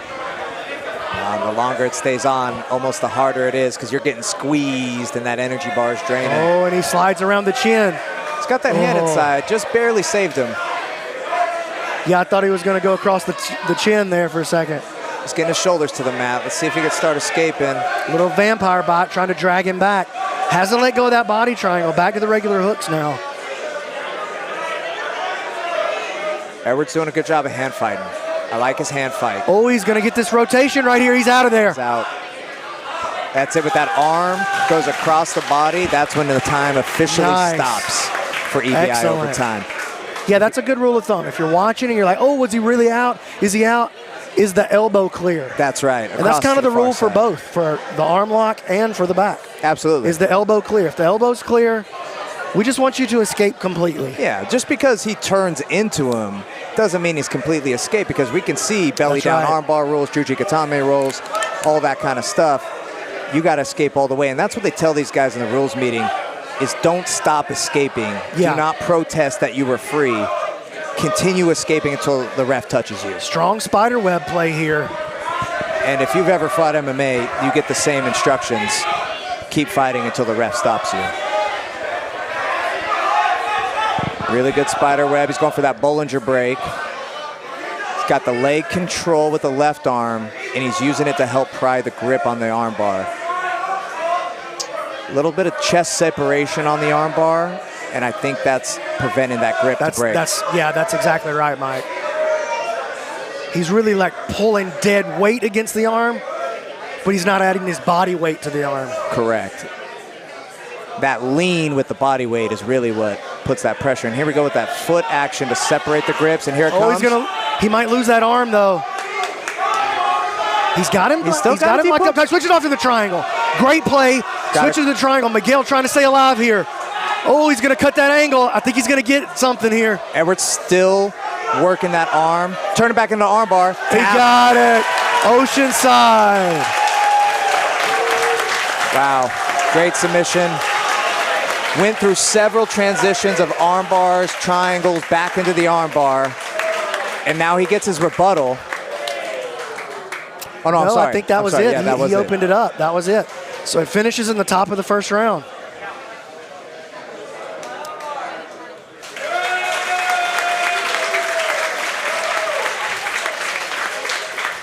Tremendous match. We're going to look to bring out Gio Martinez from the winning Oceanside team. See if he can come have a seat with us for a moment, talk about his team's success in that last matchup. Man, that was a great matchup. It went all the way down to the wire, plus overtime. Oh, here comes Orange coming up next. Those Orange won the best looking rash guards contest. Oh yeah. Those look great. Those are fresh. That's our boy Mike Mons who designed those. Shout out to Mons. We got that cool graphic. And I know quite a few of these Orange cats, so be able to bring him in against HQ right now. All right, we're making an effort. We're going to try to get Gio Martinez over here on the mic in just a second. In the meantime, my name's Brandon McCatherine. I'm joined Mike by Mike Wilson here. We're here in downtown Los Angeles for the 10th Planet Team Duel. This is all blue belts here. So, blue belt team duel, we're using the quintet rules. That's right. 5 guys on each team. We've seen some great action so far. We saw HQ versus Covina to open things up. Right. And the HQ team just looked unbelievable. Man. They only ran 2 guys out there. C and Sam Schwartzoppel really showed out for Team HQ. That was the pigtail match. So we have 5 teams in the bracket. Oh, we got Gio Oh, here. yeah, looks like Gio's getting ready to come on. Yeah. We're going to put Gio right here in the middle. Oh, you guys are hot. Here you go, beautiful.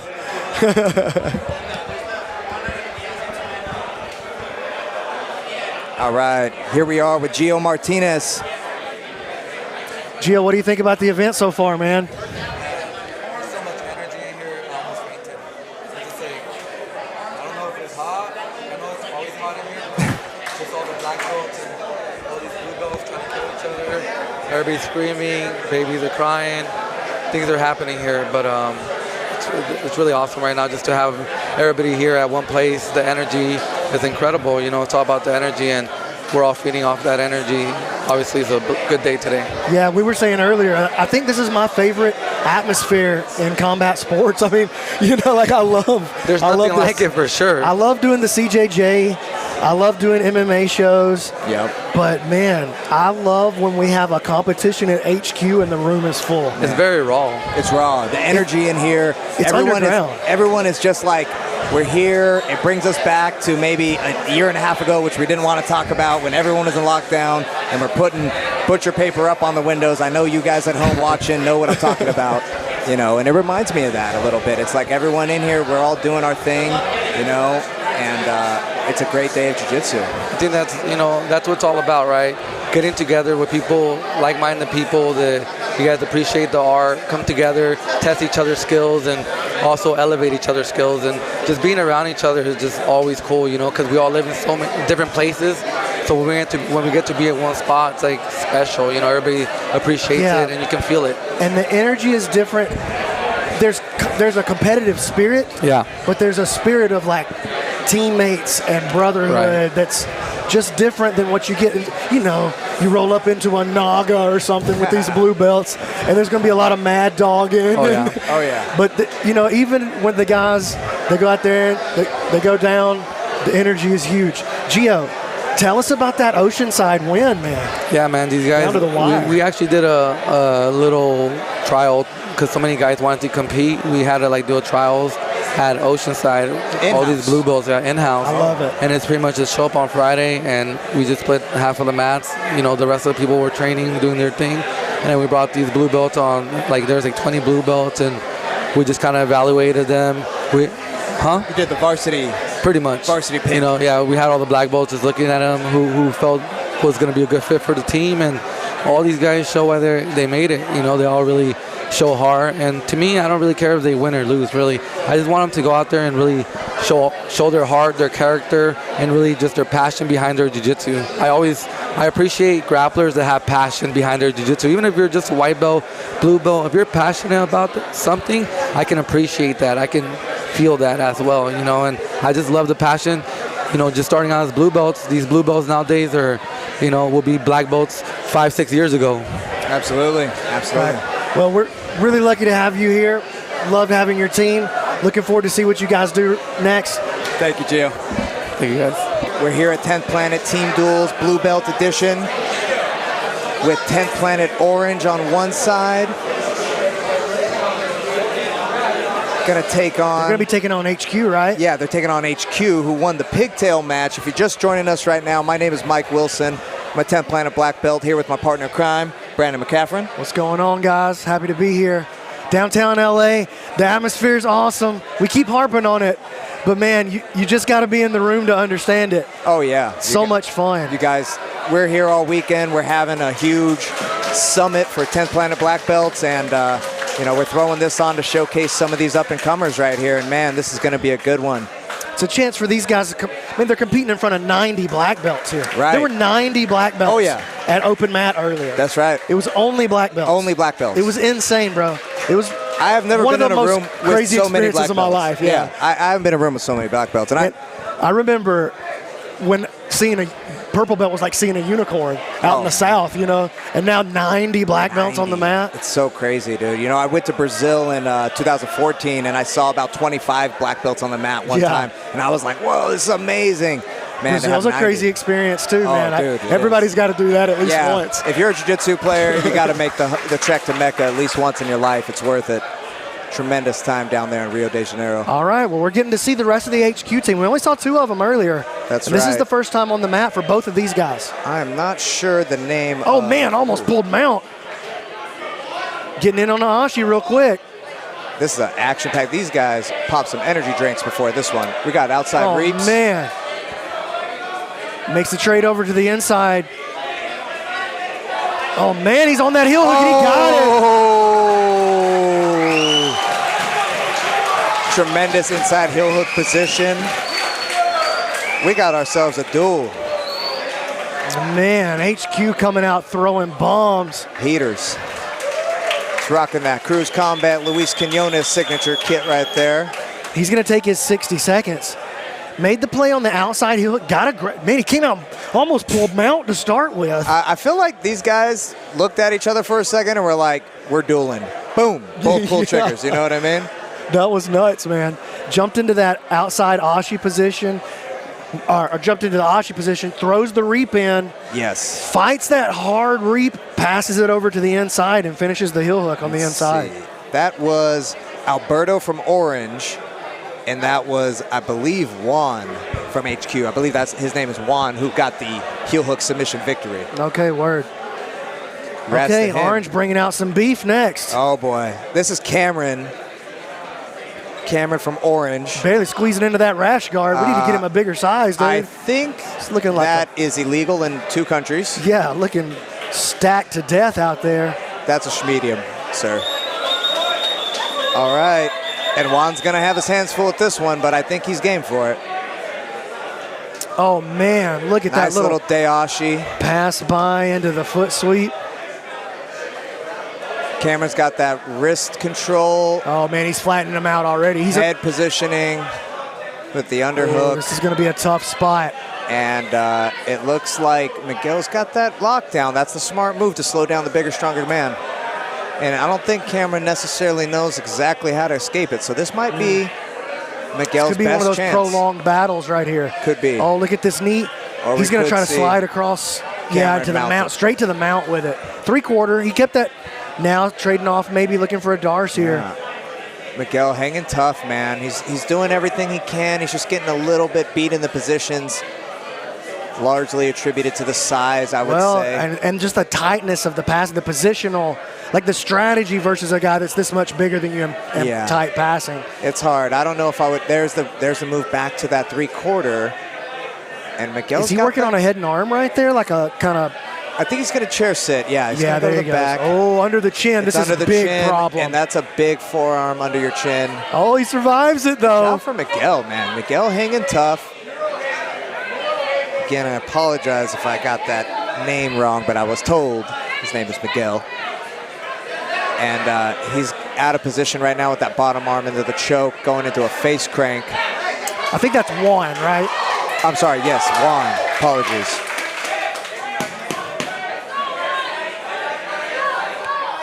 Juan fighting from the bottom position, Cameron on top.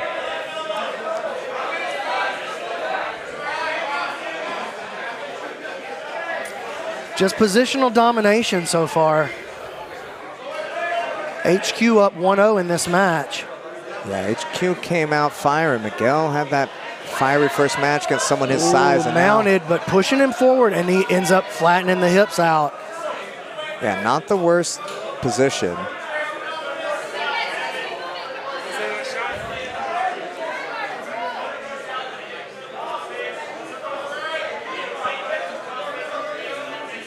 Keeping that shin across the belly there. Not a super heavy knee on belly, but using that shin across the hips to give control on each side. Yeah. Now advancing through to the mount.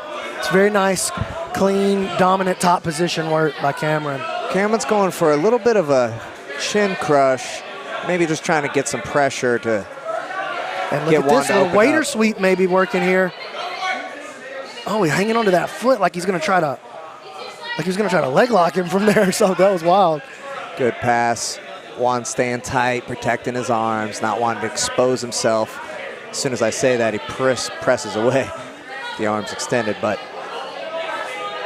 Cameron just doing good positional work. Not seeing a ton of sub attempts, and that kind of makes me wonder how much experience he's got, given that he's dominated the majority of the match on top. Yeah, you know what, man? A guy like this, he's got to be one of your heaters.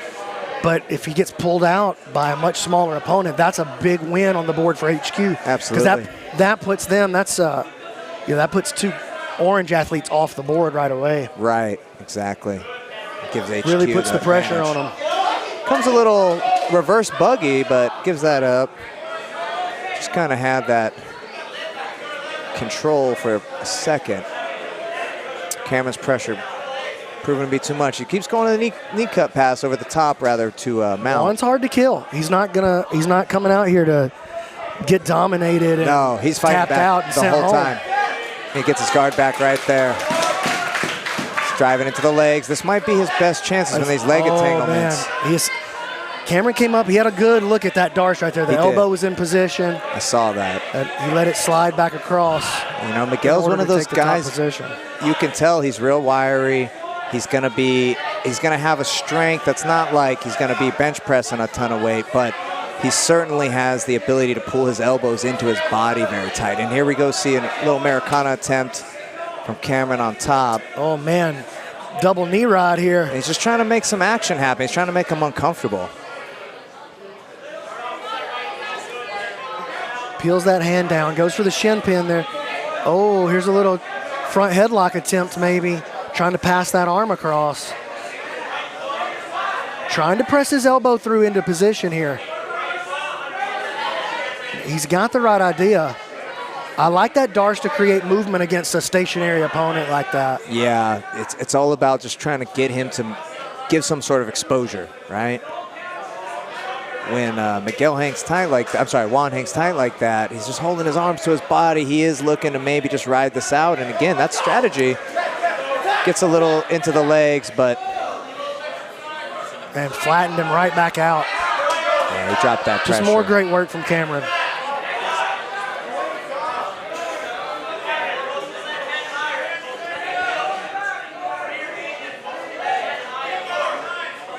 Still fighting that position, trying to pass that lockdown, and he does. Going to the mount that... He's got a little bit of head and arm. I think he's got that. I think he's got that one. The shoulders are looking flat right there. He's popping up off the ground. This is trouble right here. He's going to tap him. You know what? He's going to have to squeeze him hard, though. He doesn't have the shoulder position. He doesn't. Yeah, I feel like his shoulder's not quite under the chin. He needs to regress. I totally agree. And I think he's just driving in with so much forward pressure with his hips up like that he's not going to be able to. Oh, my God. Dude, he's going to go back and look at that as a missed opportunity. Absolutely. Juan's a dog. Juan will just not be finished. Takes this all the way to the end, and that's a win for HQ, in my opinion. I totally agree with that, Mike. You know, we got the much smaller Juan versus a guy who's clearly a wrecking machine in Cameron. And you take one of him your out. Bigger guys, too. Yeah, you take out your big gun. Oh, man. Brandon, I got to tell you right now, this is going to be a banger. Okay. We got Sam Schwartzoppel from HQ about to take on Zack Ferg. Oh, I'm sorry. No, it's not Sam. Okay, they pulled a different guy in. I apologize. I thought Sam was walking around like he was ready to get down. But this is Zack Ferg from 10th Planet Orange on top with the yellow bleached hair. And I have trained with him. Not an ordinary blue belt. As I say that, he's getting attacked on a straight ankle. Oh, just evades it very coolly, though.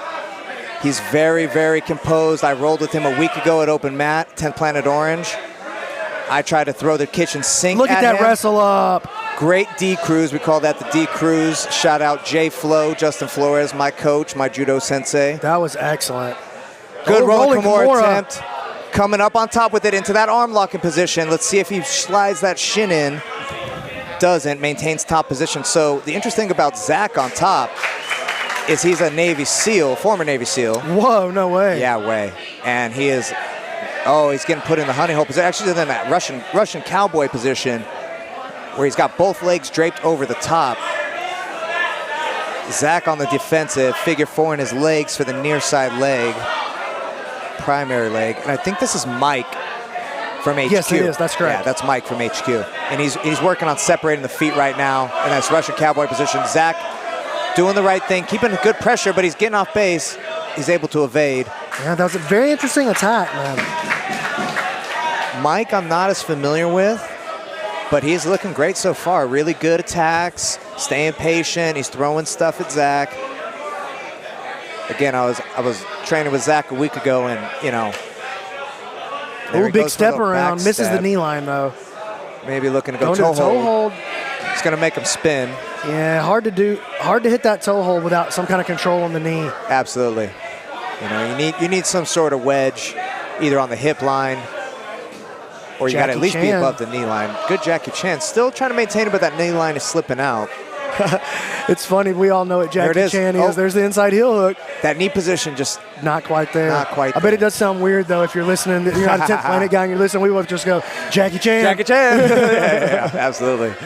You know, you guys got to get on those 10P warm-ups. Shout out JM and Zack. Their instruction all about it. It ain't a secret. There's no secrets in jiu-jitsu, as we all know.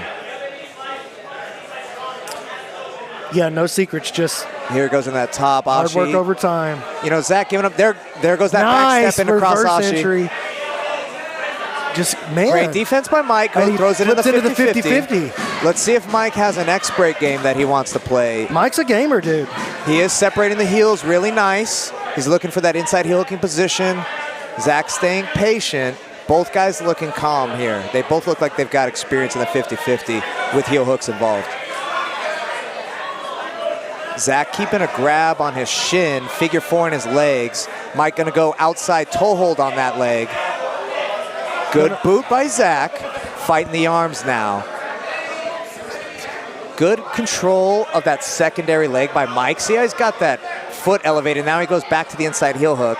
Zack smartly figure 4s into that triangle to defend. Man, this is a banger. It is. These guys are knowledgeable this position, absolutely. Zack mostly on offense here. Hasn't tried to separate his feet too much. I think he's trying to get his inside knee to the mat, but doing that, he gets exposed, and he's going to have to roll, and that wall is going to be an issue. You know what? He cleared the knee line before the wall became an issue. That was good. That was great. That's good. I don't want to see him get paused up over there on the wall, but I do like the wall. But you know, when you're rolling out of heel hooks and stuff, oh yeah, it feels like a little different situation than we're just over here playing on the wall. Same thing with when you have grappling matches in the cage. I threw my first event in a cage, and I realized right away Keith Krikorian went against Robert Deagle in the finals, and it ended in a heel hook that Keith was in Vegas, right? That was in Vegas. I was there for that. Oh, you were there? That's right. You did a seminar this week. That's right. I think I did the commentary on that one. It was you did. What was the other guy's name? That was such a bad show. But anyway, dude, it was a great show. Actually, we had fun. It was fun. But I screwed the pooch on that one. But, you know, it's okay. Mistakes were made, and we learned. You know what, dude? I've done that a couple of times myself. So it happens. You know, it's not like we got overnight to the level we're at tonight, where you guys are listening to commentary, watching a live stream, seeing multiple camera angles. We didn't get to this overnight. This has been a long process. And we're glad you guys are here joining us to watch it. We're in a banger match right now. HQ has put 2 orange guys, 10th Planet orange guys, off the board so far. Correct. And man, I'm starting to think we're going to see a draw in this one. Yeah, you know, Zack has been right in on top now in the top side control in north-south position. It passes to Mount now. He's been in control of this match for the last minute. He's going that wrist pin for look at this step around to the triangle. Hand on the inside, though, by Mike. Mike doing really good of off-balancing him, but Zack... Yeah, just staying chill there. Staying chill. He's sitting his weight back, and he's not over-committing, so he was able to remount him. And I think that was a good decision there. Totally. To rewind out of that mount. It wasn't coming together. Right. That's not a decision you always see a blue belt make. No, they like to overreach and overextend. And insist, and we really see that develop out of people when they get into the higher belts, purple and brown belt, where they're not insisting on making something work. They're more willing to let it go and flow to the next move, you know? Zack again looking for that mounted triangle, pulls it off and maintains top position. Recovers the guard. Excellent work there. Getting back in on that guard recovery. Mike's got to get back in this match right now. I think he's getting a little fatigued. Zack maybe has a little bit of weight, and Zack also brings a lot of pressure. Good wrestle Look at that wrestle up. Yep. And we're seeing that. You know, a lot of people who are critics of the sub-only game, Brandon, they think there's not a lot of wrestling, but we've seen a lot tonight. A lot of wrestle-ups. Seen some takedowns. Oh, look at that jump. Oh, into a no-arm triangle. That triangle. Does he have no arm? He jumped over the butterfly guard and he got it! Wow. Amazing. Wow, I didn't have the angle for the finish, but the entry was insane. That was a really, really, what do you call that pass, Brandon? When you jump over the knees, you press the knees down and you skip into the mount with your hips forward. And that's what Zack did before that triangle. I call that the Jamie Webster. Jamie Webster? Yeah, that was the guy who I learned it from before I ever started doing Brazilian Jiu-Jitsu. Oh, wow. He was he's an amazing martial artist. Okay. And he was not ranked in Brazilian Jiu-Jitsu, but he'd been like studying it and trying to learn about it for years and years. And so he showed me all kinds of great stuff, including that pass right there. As I call that the Jamie Webster, dude. That pass was something, man. And he turned that right into a triangle. I wish I could see the replay of that, if he had the arm or if that was a no-arm triangle, because I know these 10 Planet Orange guys, Orange County. Cordova and some of those guys are messing around with that no-arm triangle. Man, that's his game right there. And, I think those guys may have had. I'm not sure of that position. I'll have to run it back. But coming up next, we got Charles from HQ, Sandman, and he's a super match qualifier veteran. He had a match in the last qualifiers a couple months ago. He ended up winning against the blue belt from Fullerton. And now we see him here represented on Team HQ. Yeah, a lot of people on that HQ team high on Charles. They like him. Charles is a really cool guy, man. Great musician, talented photographer, just a really good dude. And he is learning jiu-jitsu at a great rate, man. He's training with Eddie all the time. Yeah, he's right here on that inside mix at HQ. So I expect to see Zack try to put him in the legs in this one, but that's just a hunch. Zack really does favor that cross ashi position. We saw it a few times in his first match. He's teasing it right now. Yeah, he's kind of baiting that Connie. As soon as Charles cuts through, he might take him to Hell's Gates. Charles kind of recognizes being set up, backs it out. Wouldn't mind seeing a little tap from the bottom position to Charles just doing a little ride time on the head there. There we go. Oh, look at that. He tried that inversion right there. Almost a pseudo Jackie Chan move again. That's when they invert and go top leg over. That's right. Cross ashi. Yeah, it's an outside leg first entry into the cross ashi or honey hole. Honey hole. That's right. Inside Zenkaku. Right. 411. 411. The saddle. Everyone's got their terms for it. Look at this. Charles coming out on top. Got that great popper position with the arm cleared across. And he's going punch choke with it too. He's going squeeze. He's going to try that. He might get... No. Zack's going to be able to pull that bottom leg in, using that kipping motion with his right leg to get his frames in. And that enabled that left knee on the hip and escape. That was an interesting attempt. It didn't seem like it was ever that close, but it's interesting that he even tried it. That means he's having some success with it somewhere. Yeah. He definitely looked like that was part of his repertoire. Yeah, he didn't get there on accident. Charles taking his time. Knows that Zack has had a couple matches. Sorry, one match before this. Yeah. Man, HQ hasn't had to dip into their first two athletes from the first round. That's right. If Charles can... So how many guys we got left from Orange right here? For Orange, we have Josh and Kenny remaining, and for HQ, we have C and Sam remaining. So they're both on their third competitor. It's all evened up. Winner of this match could put them ahead, or if we see a draw. I mean, we saw 2 matches out of Sam earlier, right? Right. No, we saw 3. We saw Sam win 2 by submission and then go in a draw in his third match. And we saw C take out the other 2 guys. So this is the first time we're seeing Charles right now. Charles sits back on the outside, on the ashi here. Look for Zack. Going for the straight foot like Zack just. Kind of letting total the pressure. Disregard of his own leg there. Yeah, kind of let that pressure get a little tight, but escapes nonetheless. Charles getting a little hand fight. We're going to see pull guard. Charles on the bottom for the first time, and Zack backstep and look to get to that cross ashi, but ends up on bottom and doing it. See if we see some repositioning by the ref.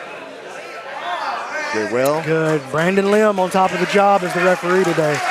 He's done a really good job. Brandon Lim's doing a great job. I believe this is his first time reffing any of these.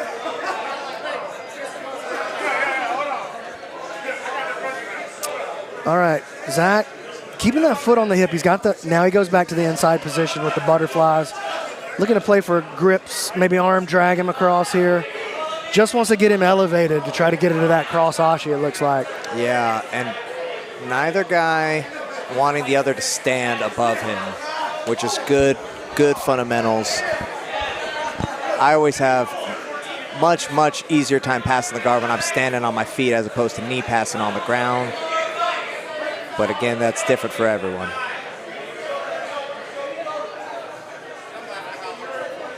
Charles getting inside position. Excellent.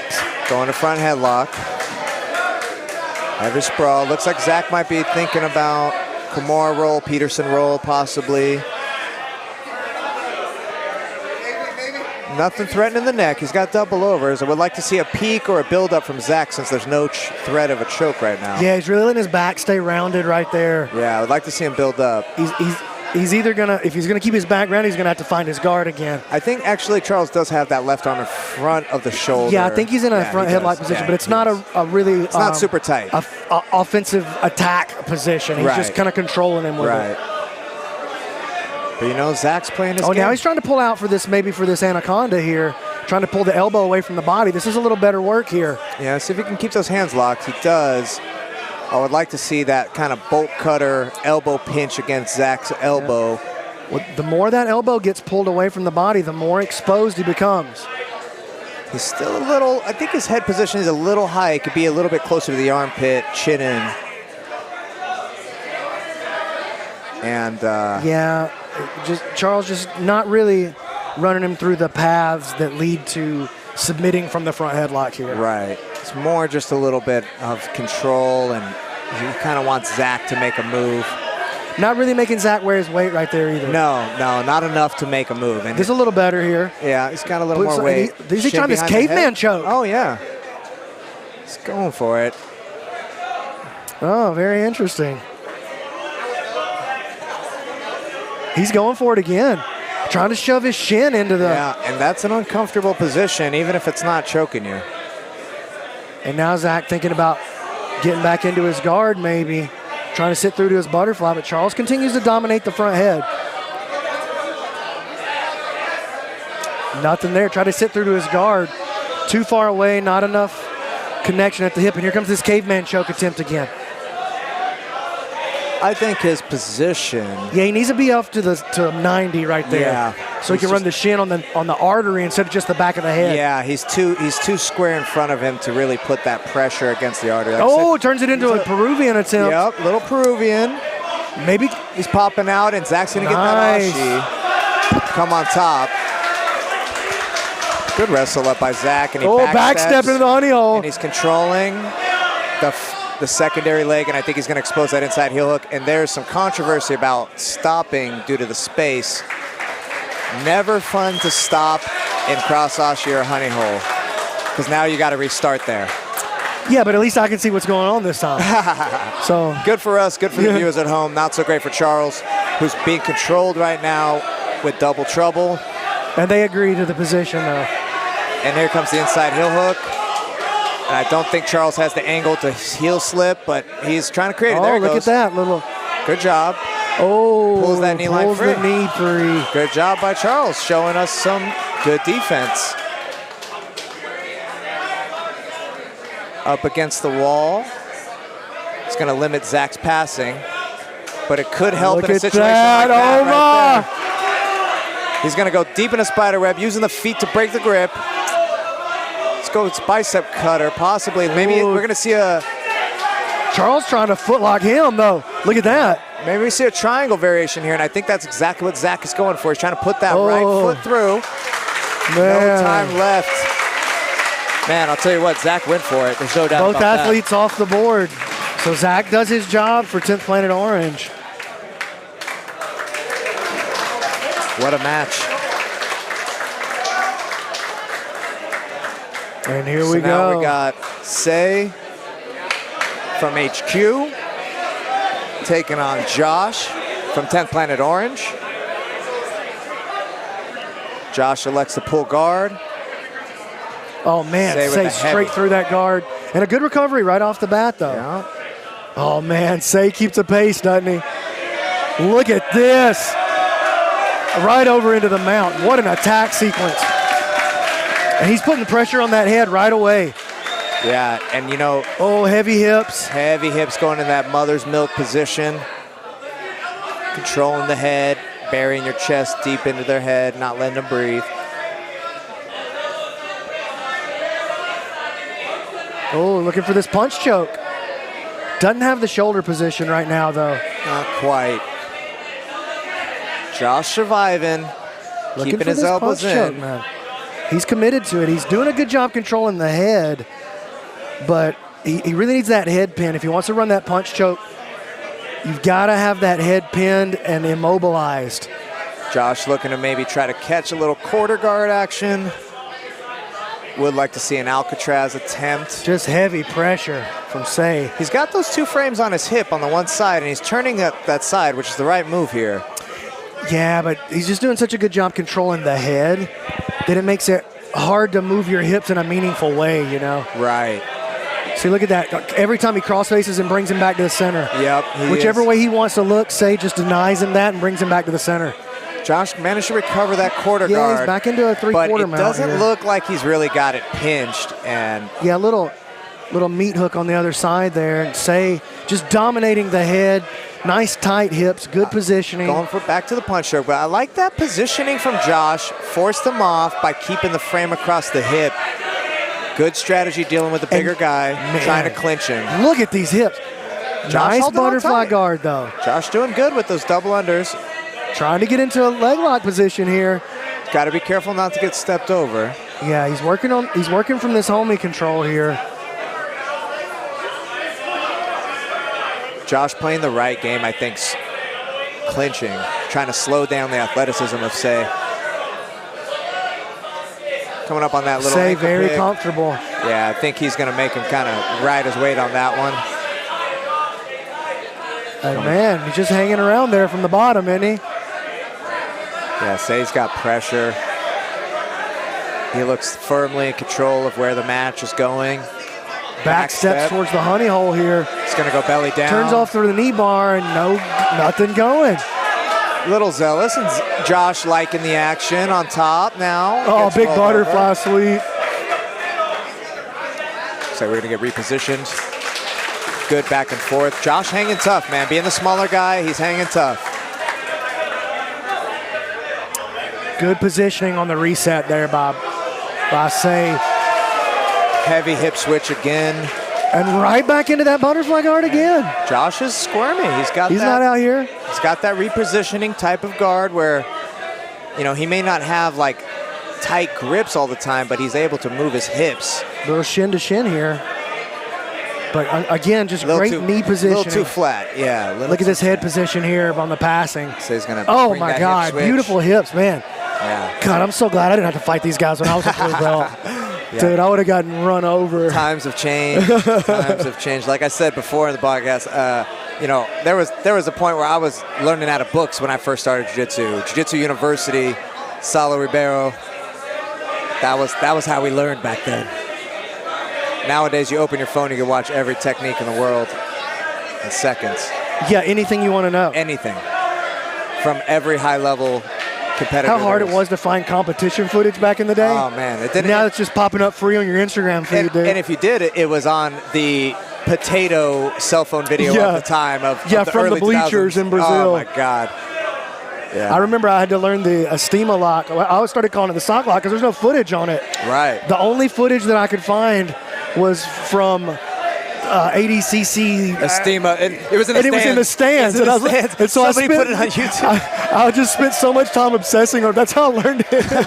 I like tried to find programs to zoom in on footage. That was it. Just watching two specks of salt move around on the screen. And you're trying to decipher the technique. Say again, heavy hip switch, Oy. steps over. Big mount now. And this is where that mount work earlier starts to really pay dividends. Later in the round, pressure's building up. Josh on the bottom from 10th Planet Orange, being coached right now by Isaac Cordova, combat jiu-jitsu veteran. And we got the lovely Ron Turner right over there as well. That's right, Dirty Ron Turner, local Orange County legend, one of my original coaches in 10th Planet. Much love to him.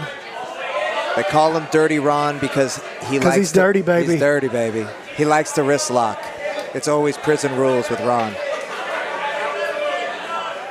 And if you just hang out with him for a while, you'd be like, oh yeah, that's why they call him Dirty Ron too. He's got some stories, man. He was a strip club bouncer for about 20 years in Orange County, and man, does he have a lot of stories to tell, and they are true. I've seen, like we were talking about that grainy videotape footage, I've seen plenty of those of Ron Turner strangling grown men. Look at this. Tried to make the big move to escape the mount, and now here's a much better, looked like it was going to be a better look there for a second, but I think we're about a minute out. Look at that grind on the face. Saw an indication from the ref, Brandon Lim, that there's less than a minute remaining. Josh has just really hung tough in this match and has not really allowed him to get into finishing positions. And I got to think this is a win for Orange. Yeah. Pulling one of the better competitors off the board for HQ. And now they're even. Both these guys are even. We're going to go down to the final competitor for both guys, for both teams rather. That'll be Sam from HQ and Kenny from 10th Planet Orange. Tell us a little bit about Kenny. Man, you know, I'm not super familiar with Kenny. I think I did roll with him a couple of weeks ago, but I'm going to have to watch him. Look at this switch up. There could be a. I was thinking maybe a triangle. We're going to see the back here. Just can't put anything together. He's stringing things together now.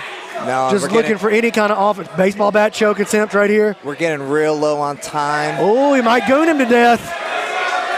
Man, just hanging tough. Josh has got good timing. He knows that he doesn't have a big answer for getting out of mount. You know, he's just not there. He doesn't have quite enough technique to deal with the size discrepancy. His technique's not bad, but dealing with the size. Well, the survival skill is excellent. Survival skill is there, and you know, and that's really the, you know, for me, that's how I mark a blue belt. Is based on their survival. Because what else can you do in the beginning? That's the first skill you really develop. Absolutely. Now we see a back take attempt from Say. Ooh, I thought he had the arm under the neck. Oh, tried to slide back. He's just Here's going a roll for to the it truck. All. He's going for everything. He's got 20 seconds or so remaining. He's going to spend it all trying to submit Josh. I would have liked to see Say maybe even play guard and let Josh come on top and try to submit him, you know? You know, we were talking about that a little earlier. The mount is the most dominating position, but it's a slow cook sometimes. Right. And, you know, you spend 2 minutes cooking a guy up in a, you know, especially throwing away sometimes 30% of the match. I want to say that Say was probably the favorite in this match and more expected to win, considering what we saw in the first round. For sure. And for Josh to survive that's a W for Orange, in my opinion. I think so. And we're going to go down to the last two guys. Oh, okay, yeah. Actually, I do know Kenny. And I have rolled with him. Kenny has good guard, good flexibility, but he's going against Sam Schwartz-Zoppel, who is the hammer blue belt on this HQ team. And he's already passed the guard. And he's instantly passed the guard. I think that pretty much says what kind of match we're going to look for. Oh, but Kenny's got Smith, though. Kenny's got good guard recovery. He's flexible. He's lanky. He's got a funky game. And he's moving the right way there. There it is. Very nice. And he will go hard. Kenny starts matches, rolls slow in the gym.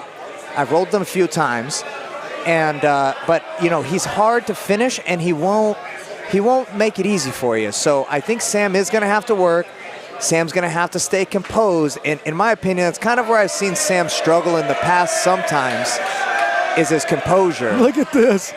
He gets bored in some matches. I think you kind of could see some of that, where he doesn't get the engagement he wants and he gets frustrated and he can make a mistake. And I think if Kenny is smart, he's going to try to pick up on that right now.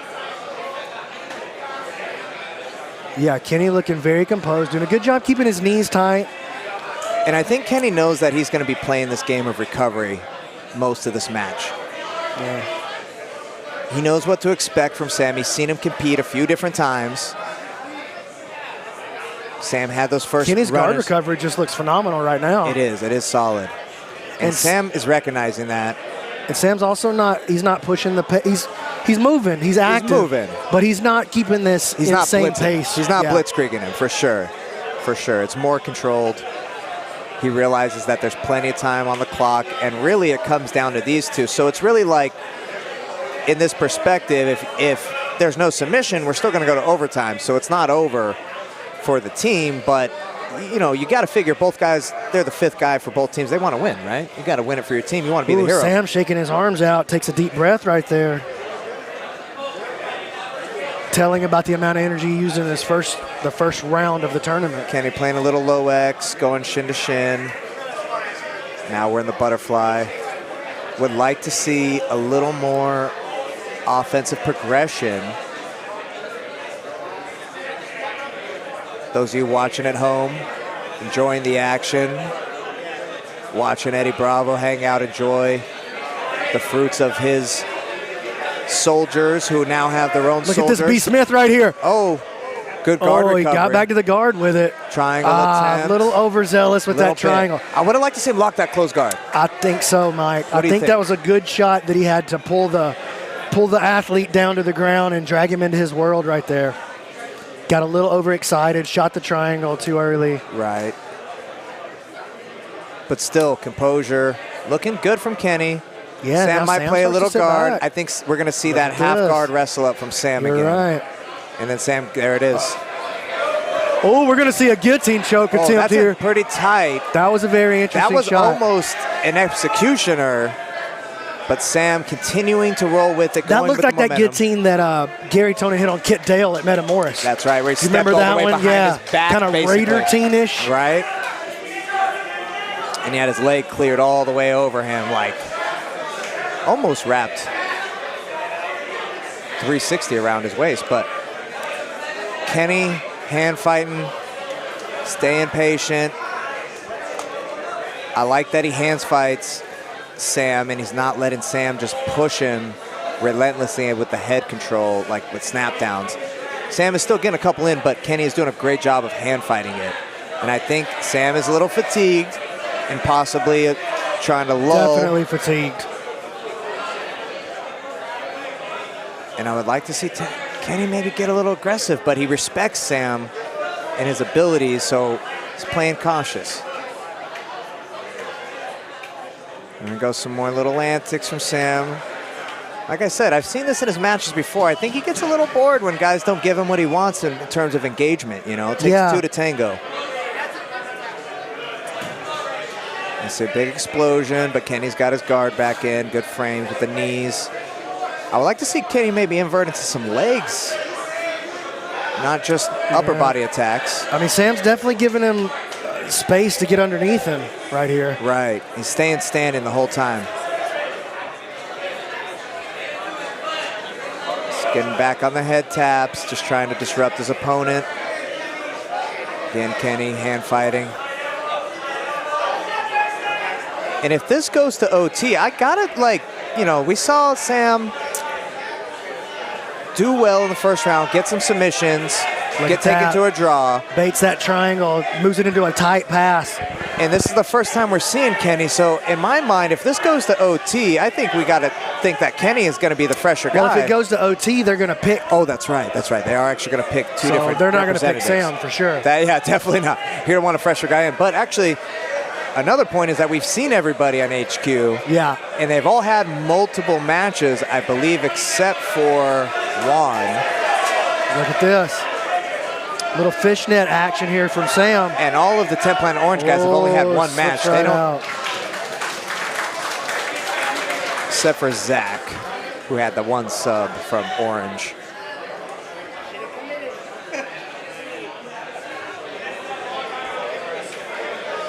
Good back and forth. I think we'll probably see Juan from HQ if it goes to OT. Yeah, you know, they brought him out in that last one. And he looked good.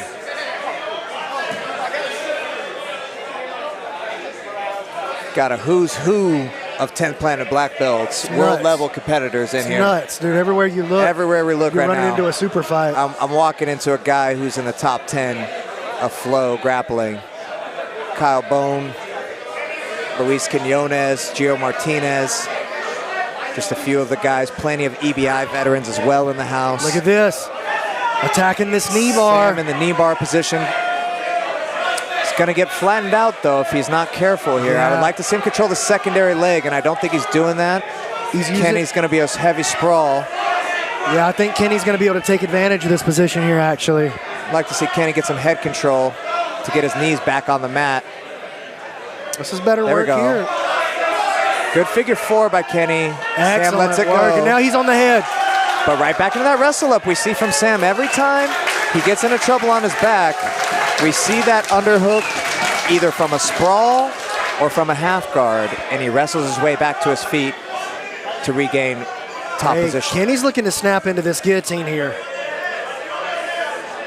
I like Kenny's hand fighting, man. I do too. Kenny's been hand fighting really well this whole match. I like what he's up to here too. He's given some pressure and some weight to the back of Sam's head. And here he is. I There's knew that it. guillotine, and he's going to pass.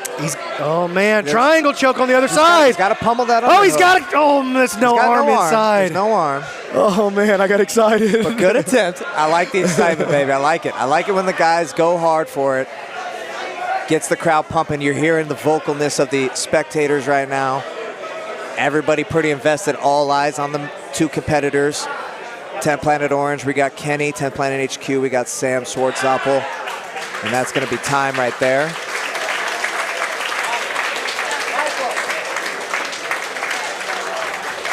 We're going to head into EBI OT shootout to determine the winner of this duel match between HQ and 10th Planet Orange. The winner of this is going to go into the finals.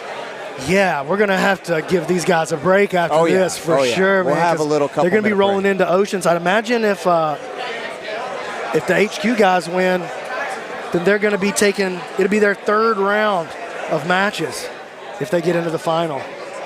Yeah, and that's quite impressive. Because like they said, you know, they were the pigtail match, and they had to win their way into the tournament, being that there were 5 teams. They did that, and now here we are, essentially in the semifinals, determine who will go in the finals against Oceanside. Let's see who they're going to send out. I'm very interested to see who HQ sends out. What's that? It was Oceanside. Yeah, it was Oceanside. Yeah, Oceanside, yeah. Yeah, it went down to the wire, right? That's right, yes.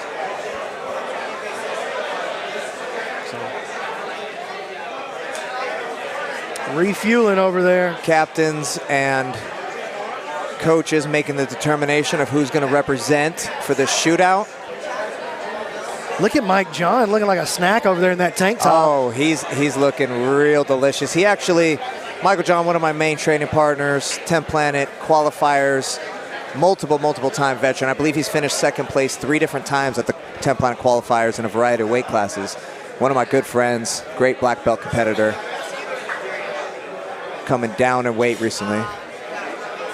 Here goes J.M. Holland. We'll probably be seeing him tomorrow. Another that CJJ qualifier. Absolute savage.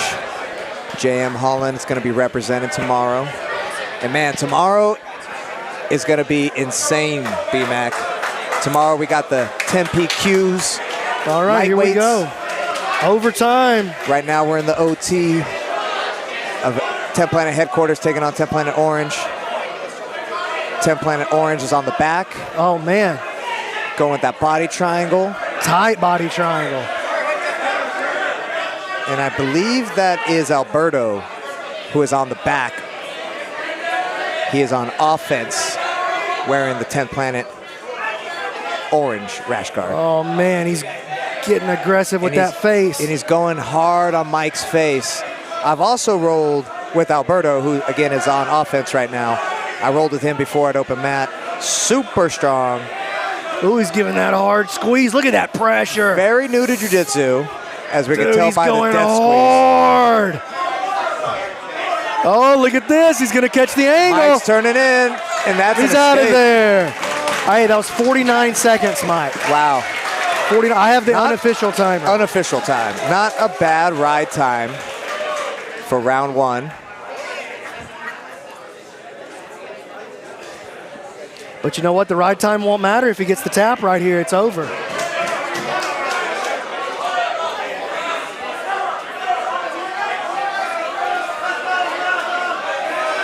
Good positioning from Mike on the back. Yeah, I was gonna say I don't really like the responses defensively here. Yeah, and I think it shows a little bit that.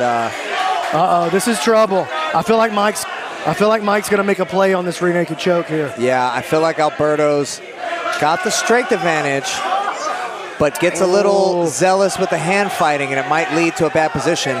He needs to. He's not pummeling the legs at all. Pummel the legs, exactly. Needs to pummel the legs. Oh, he almost had the angle. Mike saves it. I would like Mike to maybe. Hey, look at that, switching the body triangle. Comfortable switching the body triangle to both. Oh, no, he loses it. Out.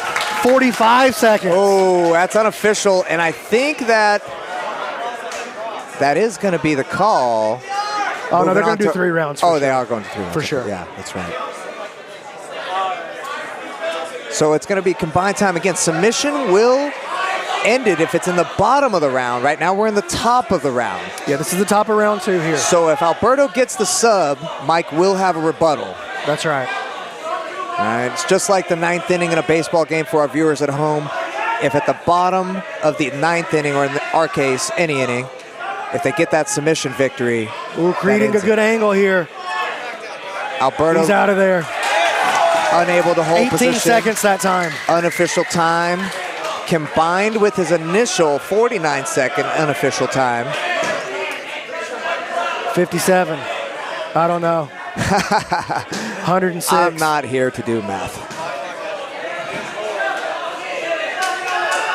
Mike looks tight, but Alberto's shaking him off. Whoa! Quick escape. 5 seconds. Alberto showing the athleticism. He's got one more though. Don't spin that tank yet. So if you're going into the 3rd round, what's your strategy be, Mac? Are you looking to submit, or are you trying to hold for the ride time? I'm going to the spider web, and I'm looking to keep that arm. I'm looking to keep that arm bent for ride time. We haven't seen that. No, the blue belts all like the back. Oh, that was even faster. Wow, dude, I would say that's like 4 seconds, maybe. I don't know. Hard to judge, but very I just fast. threw my phone down. I was like, I don't know. I think we're in for this is going to become very close right here. Alberto for sure has to escape early.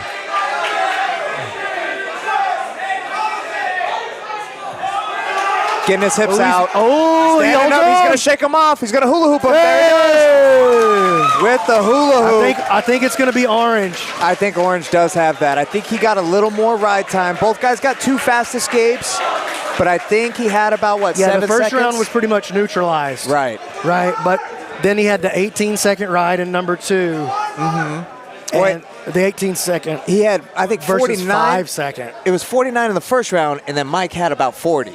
Yeah, so 45. And that, sure enough, I knew it. Determines the win for 10 Planet Orange.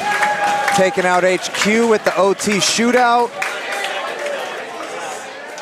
So we're going to be bringing on Mike John from 10th Planet Orange. He's the coach. I'm going to step out of here, and I'm going to let you speak to Mike. Alrighty. Right? So as Much soon as he obliged, gets on the... sir. Yeah, I know that's your boy. These are your guys. Oh, yeah. We go way back. I spent most of my time in Orange County at 10th Planet, and we're going to bring my dog up. And let me step out of here and let Mike Alrighty. John take the mic. Awesome. Come on in, big dog. How's it going, my friend? Have a seat. Yeah.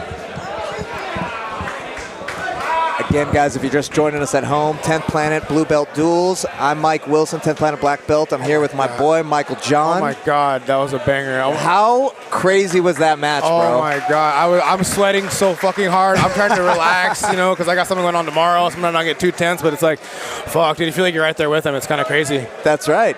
So tell me real quickly while I got you, man, about your guys. They had a banger of a match. Every match was closely contested. Yeah, it was kind of crazy. And it's even cool because the finals match, or the OT match was decided by our first guy that got out super quick. So he's able to redeem himself. It's kind of really nice. Right. It was even better because they picked our guy. I thought it was the weakest guy, and they ended up it worked out at the end where he was able to show off like, hey, I was there for my team, and I was able to live the hero role right there at the end. It's amazing. That's amazing. awesome. Yeah. But now we got the Freaks. We'll have the finals and the Freaks, right? So we're gonna have a little intermission for a moment or two, and then we'll have the finals coming up. But let's talk about you doing the qualifiers tomorrow for the lightweights. Yes, sir.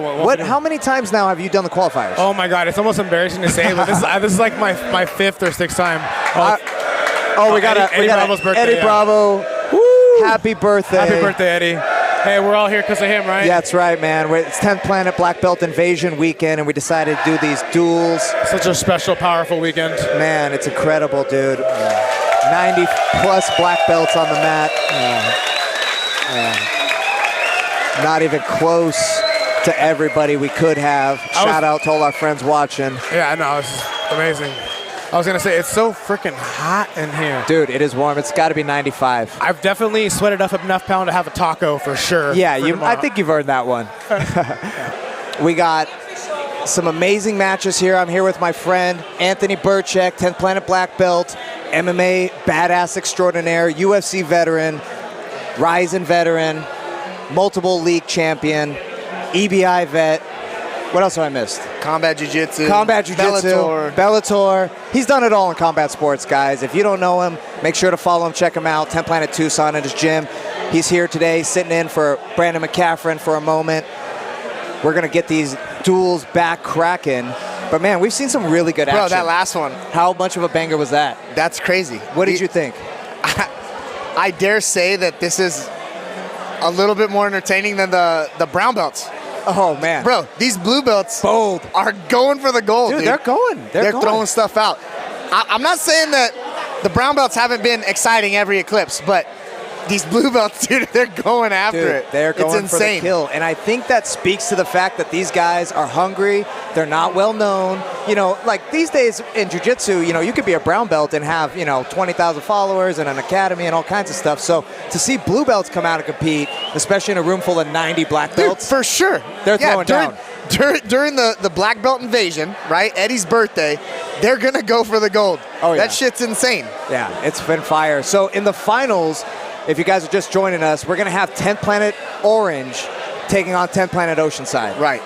10th Planet Oceanside, of course, being coached by Gino Martinez, top #1 ranked guy at 145. How many of these quintets we've seen where it's Oceanside or the Freaks in the finals all the time? Oh yeah. It just speaks to the level that Gio and Boogie coach at. You know what I mean? They operate at such a high level. It's insane to watch these kids just execute everything. Like even though this is super high level jiu-jitsu, we were just reminded that it is blue belts because we just saw Novelli try to squeeze him with two arms across.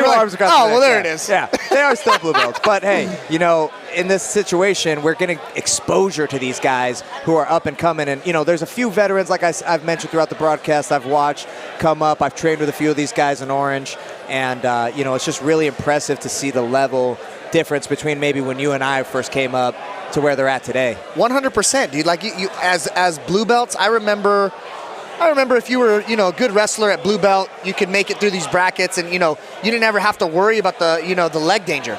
Totally. Now, dude, the fact that Eddie allowed all rules legal for this blue belt thing, you're seeing some very, very high-level leg entry, some very, very high-level finishes, and constant transition to kill, transition, exit, entrances, transitions. It's been amazing to watch these. I mean, I say kids, they're blue belts, but right. They're kids. Yeah, they're young in the sport. They're young in the sport. So watching them, hit these intricate positionings, just like Eddie was speaking earlier about the warm-ups, like they have their routes down pat. You know what I mean? I saw a lot of that as well, where exactly what you said is they have those preordained routes that they just have them down. They have them down. A lot of these guys, they train together specifically leading up to the competition, and it looks like everyone was really well conditioned. Again, it's 95, maybe 100 degrees inside. It's a very hot day in Los Angeles. This is dank today, bro. It's pretty dank in here. This is dank today, bro.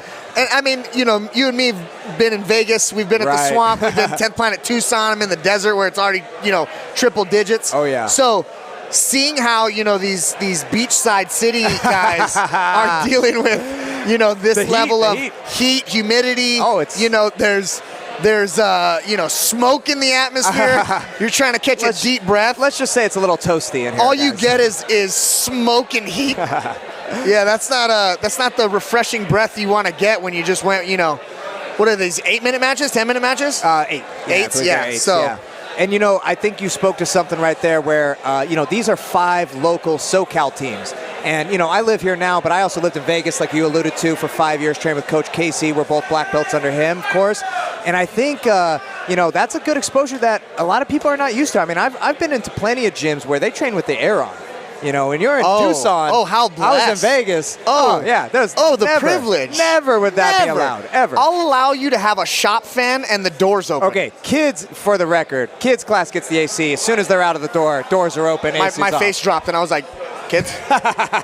They get 2 fans. They get 2 fans. They get 2 fans. Wow. Brutal for it. So brutal for it, But yeah, I think that does play a factor, the heat, the fact that these guys are having multiple matches.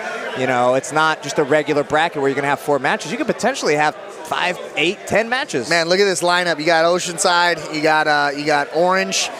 They're about to kick this off, man. This is going to be an amazing final. I think we're going to get, we got Omer and possibly Cameron leading off. I hope that's the correct lineup. Yeah, they can reset their lineup because everybody went this last round, right? Right. So there's nobody that didn't get mat time. Correct. So it looks like definitely Cameron is leading off for Orange, and then I believe that is Alastair for Oceanside. Alastair's got some great wrestling. We saw him come out really well, control a lot of guys, had good pressure. This is actually a good matchup size-wise. You know what I mean? They put their, I think both teams put their biggest guy out in front. Yeah, they put their beef out in front. They're going to let the strong guys muscle each other. What's your thought on those tactics, man? Of putting your big guy at anchor or putting your big guy out front? Is there an advantage? I'm sure you and BMAC have talked about this already. I think the biggest thing for me, if I were in the coaching position of either of these two teams, would be I want my last guy to be my best guy. Because sometimes it comes down to that last match. We've seen that happen a couple of times. Twice now already. Yep. And you really want your anchor, you want your hammer to be the last guy so that you have a fighting chance. Because if you're down, you need him to step up and keep you in the game. And if it's last guy versus last guy, you want your best dude in there. Yeah, so Alastair locked horns and looked like he wanted to wrestle and did a really good job of getting under, but he's allowing this pass to happen right now. Cameron doing a good job stepping over Beautiful step into this mount. mounted triangle. Can he attach it? He can't. And now he gets repositioned into guard, and we're going to get back to our feet. A little close to the wall, so we're going to see what kind of action that'll entail. Good snap. Good snap down. This level change, gets stuck in the front headlock with a peek and gets mounted for his effort. Some good looks of wrestling for both guys. I enjoy that he stands back up, you know what I mean? Like, he obviously wants to get under him, wants to get his butterfly hooks in and look for an elevation. But I love that when, he's here, again, he's right back to his feet. Good guard pull with the elevation. He's got those we call them mantis hooks, when you like double meat hook over the top and pull. Right. Like he's doing a really good job of pulling. His name's Cameron? Cameron's on top. Yeah, so he's doing a really good job of yanking Cameron up and over and getting those hooks in and elevating the hips. Right here, see a body lock attempt. Going to use that to pass, and he does get halfway, but he's still got that hook in. And he does get to the mount. Cameron with heavy pressure, and we've seen Cameron pass and get to mount in his previous matchup in the last round, but didn't execute a submission there. Yeah, I would have liked to see him cook a little bit, you know what I mean? Like, he's got a lot of time. He's a big dude.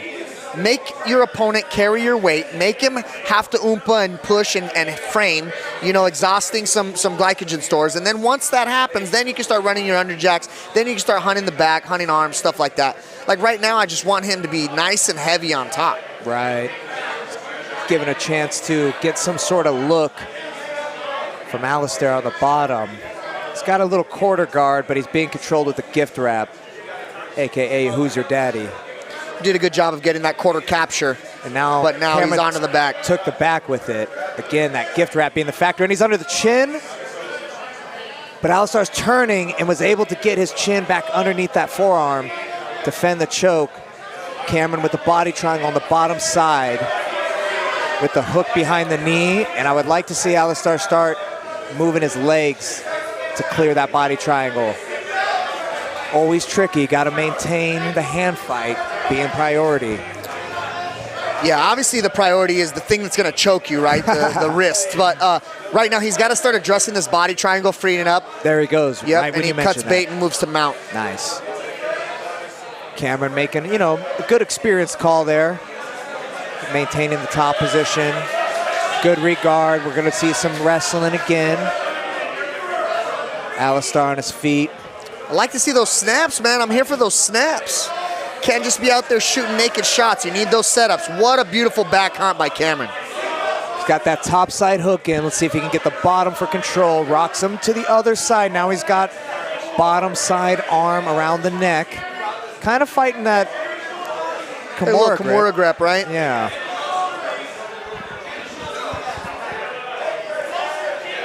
Good control. Regular hooks in, no body triangle this time. He needs to just be constantly relentless at getting for under that chin, using that wrist to hunt, scraping the mouth, scraping the nose. Good job staying with him. He's a little high, but he's got on that wrist ride. He's able to flatten out and re-roll. There goes nice the armbar. transition. Oh, that looks tight. He got the tap. He got the tap. Really nice. What a great transition from back to spiderweb. I mean, that's playbook. He had that Kimura grip a moment before and then released it. They had a little reset, and then he re-gripped it on the bottom side and finished it to spiderweb. Yeah. Oh, man. Really impressive. What a great finish. Great transition. So now we got 60 seconds. 60 seconds of rest for Cameron. And now, after that, Cameron stays in. And coming up from Oceanside, I'm not sure if I have the correct lineup, but it could be Omer, or it could be, I think it is. I think Omer's getting ready. Yep, Omer's coming up in the purple rash guard, the Freaks logo. And this should be a good match because Omer's got the wrestling. And we saw some good stuff from Cameron. Cameron does look a little pretty tired. taxed, my man. Cameron's pretty taxed. I'm not sure if we got camera on him, but if not, he does look like he is a little tired, but he's getting some good coaching from Michael John and Isaac Cordova over there, his coaches from 10th Planet Orange. Dirty Ron Turner, bro. You got Dirty Ron in your corner. Triple OG. That's triple OG. If you guys don't know about Ron Turner, you have not been to Orange Ask County. him about the Twisted Sister. Oh, yeah. Okay, actually, I think I made a mistake in the last matchup. That was G, and this is Alastair. This is Alastair for Oceanside. Nice slide by. Ooh, dude, that's the that second Dayashi. time he's hit that little slide by to foot sweep, man. I really like the timing that he has on that. It reminds me of Victoria Anthony, who has that same great slide by to foot kick. Oh, yeah. Victoria Vortex, Team USA member. Shout out. One of the best in the world, making a transition to MMA. Bro, she did amazing at ADCC Trials. Did you get a chance to watch her? I did, dude. She looked great for being brand new to the sport. She's training with some of the best people in San Diego and getting her MMA game and her grappling game up. Nice my Harai God. Beautiful Harai Goshi. Alastair wrestles up and Cameron times it with a beautiful Harai, sends him head over heels. That would be an Ippon in judo. Yeah, man, you would not think that Cameron just had a grueling match prior to this. And now he's back in that body lock pass. Oh, God, that's got to be crushing murder. the spine of Alastair. Alastair kind of stuck, even though he's got underhooks. He's got just double getting underhooks, crushed. I believe, but he needs to use in unison his hips with those underhooks. Right, maybe he could use that lockdown he's working on right there. Yeah, he used a lot of arm to get to that position now.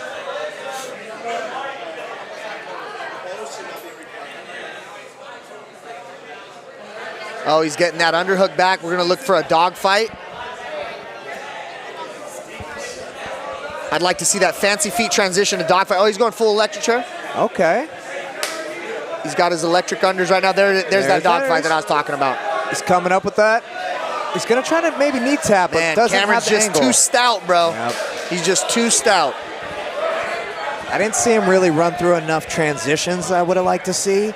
He looked like he wanted a knee tap, but I would have liked to maybe double it up with a limp arm or a plan B follow-up. And that might have been a good opportunity for Alastair to get on top, but Cameron back on top in position in the half guard. Looking to pin a I'd wrist. really like to see him drop that left knee to the ground and clear the knee that he's got right now.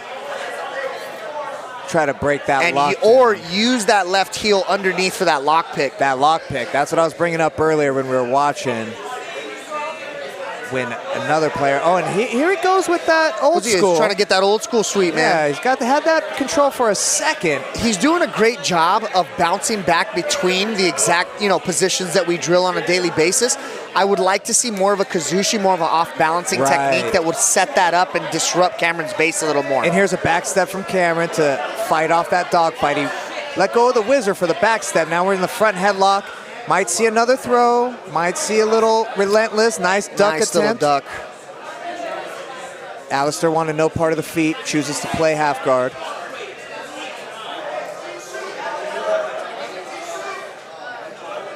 Little sportsmanship. Cameron again trying to set up his body lock. I think he favors that pass, but is fine and content to go ahead and control the head. Maybe establish that far side underhook. Yeah, he needs to get a little bit more persistent with that lock pick, or else he's going to keep dogfighting up, and eventually one of these dogfight to knee taps is going to stick. Right, and here he comes, Alastair again in that dogfight position, just like Anthony, you were explaining. Locks hands, but that invites Cameron to stand, and this is where the here comes the throw or the front headlock, and that's what I was just going to say is either Uchimata, free the leg, step across for Harai, or free the leg in the front headlock. Beautiful That's pass. what we saw there. Cameron remaining dominant, running down the clock. Good little Iranian attempt there. Alastair can't quite, wrestles him up. Nice, beautiful nice hip bump. Good hip bump. He controlled that far side wrist and knew that there was no way for Alastair to post.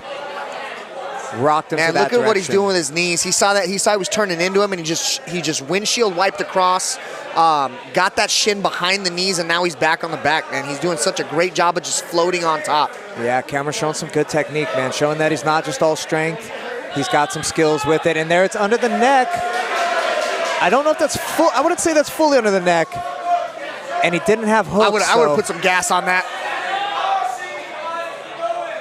I mean, we got to be getting a little low. Yeah, there it is. So even one of these tactics, right, is when you think about what his job is as the number one guy.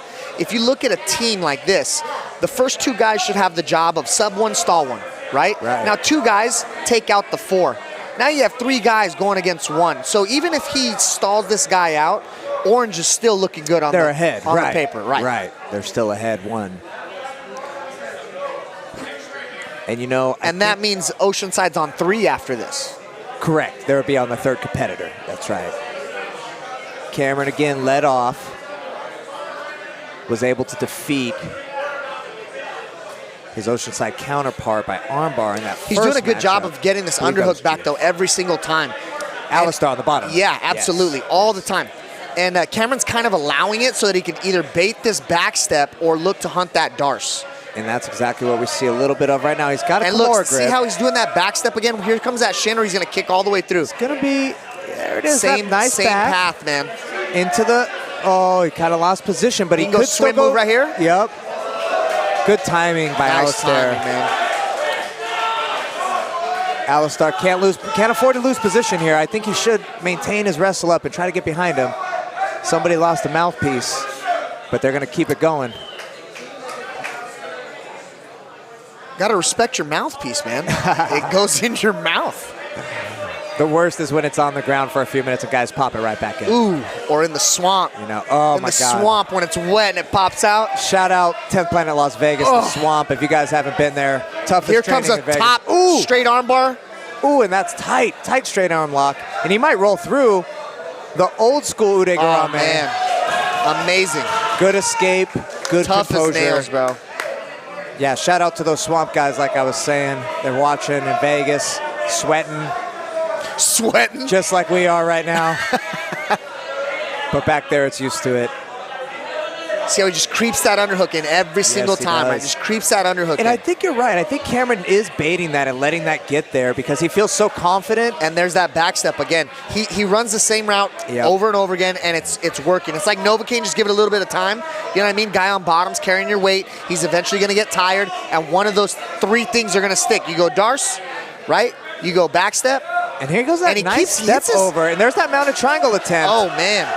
I like how he was stepping over with that overhook. He's doing like a chest whip, like a chest whizzer almost. Yeah, exactly, a chest whizzer. Gotta have some horsepower for that shit, you know what I'm saying? He's got some good hips, man, and he's just in good position. He's constantly in good position. He's driving off the ground. Alastair's got to make some. And guys, big if you're attempts. just tuning in, Cameron already had a match. Yes. Oh, yeah. Cameron's had several matches in the first match. He's already had several matches, but he's already moving. He's just humming along in this one, finding that third and fourth gear to just keep moving uphill. Again, if you guys are joining us, 10th Planet Blue Belt Duels, we're in the finals. 10th Planet Oceanside against 10th Planet Orange. Look at those shin whips, man. Just amazing, right? Over the top, windshield wipe, back hunt. We got Cameron on top from Orange County and Alastair underneath. And this match will end in a draw. And if you're from Oceanside, you got to think that that's, you know, not the best case scenario. Obviously, you want to get a sub, but at least that hammer of Orange is out. Yeah. And now that's the other thought of that, right? Is like the hammer's gone. Right. But again, we're going back to tactics. Like this is a team thing, and if you have your 1 and 2 guys sub 1, stall 1, we're working on 3 to 1 now. So I believe this is number 2 for Orange, number 3 for Oceanside. Correct. And we got Kenny from Orange on the bottom. I've trained with him a couple of times. From Oceanside, I believe that this is Edward. Yeah, Kenny did a great job of neutralizing HQ's anchor in that last match, man. I was really impressed. Sam Swordsopple. Absolutely. Yeah, that was a great match, man. Kenny showed a lot of composure. Oh, I'm sorry, this is G, correction. G is on top representing Oceanside. Apologies about that. And that is, in fact, Kenny playing guard in seated position. Again, thank you guys for watching. An amazing weekend. As you guys can see, we don't have any papers in front of us, so we're just shouting out all the homies' names wrong. But we love you. But we love you guys. It's all in. Ooh, we got a nice Ashi entanglement right here with a good sweep. Sweet's going to be on that straight ankle lock. Kenny Sweet, straight ankle lock attempt, but he doesn't have that foot on the He's got to hip. get that eyebrow to the ground and get a real big extension of the head and neck. I think G's doing a great job of keeping that foot from getting on his hip and allowing that pressure to build with the hips. He's laying on Kenny's leg, and that nice way to come up on top. That finish. Beautiful. Kenny, pump that pass. Aggressive pass with the X pass. Driving the knee across the stomach. G doing a good job inverting, making his life difficult. Beautiful. Great job of keeping the danger in front of you. Good job with Kenny staying relentless. Now in the front headlock. Looking to go behind, and he does, and he gets that arm around the neck with a secure triangle. This could be trouble. Wow. Very that's tight. In. I think G's gonna have to tap to this one. Yeah, that's in. That's a wrap. Kenny with the rear naked choke back take, and you see 10 Planet Orange. Man, the confidence is building, It's building up now. You see that momentum, guys. One of the biggest things that I love about these quintet formats is how quick the momentum and the morale of a team can get built up.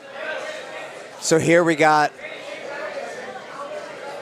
the last 2 guys from Oceanside coming in to represent. Kenny's getting a 60-second break, and he's still in the mix. And I think he's going to go up against Jesse. Thank you guys again for joining us. If you're just watching,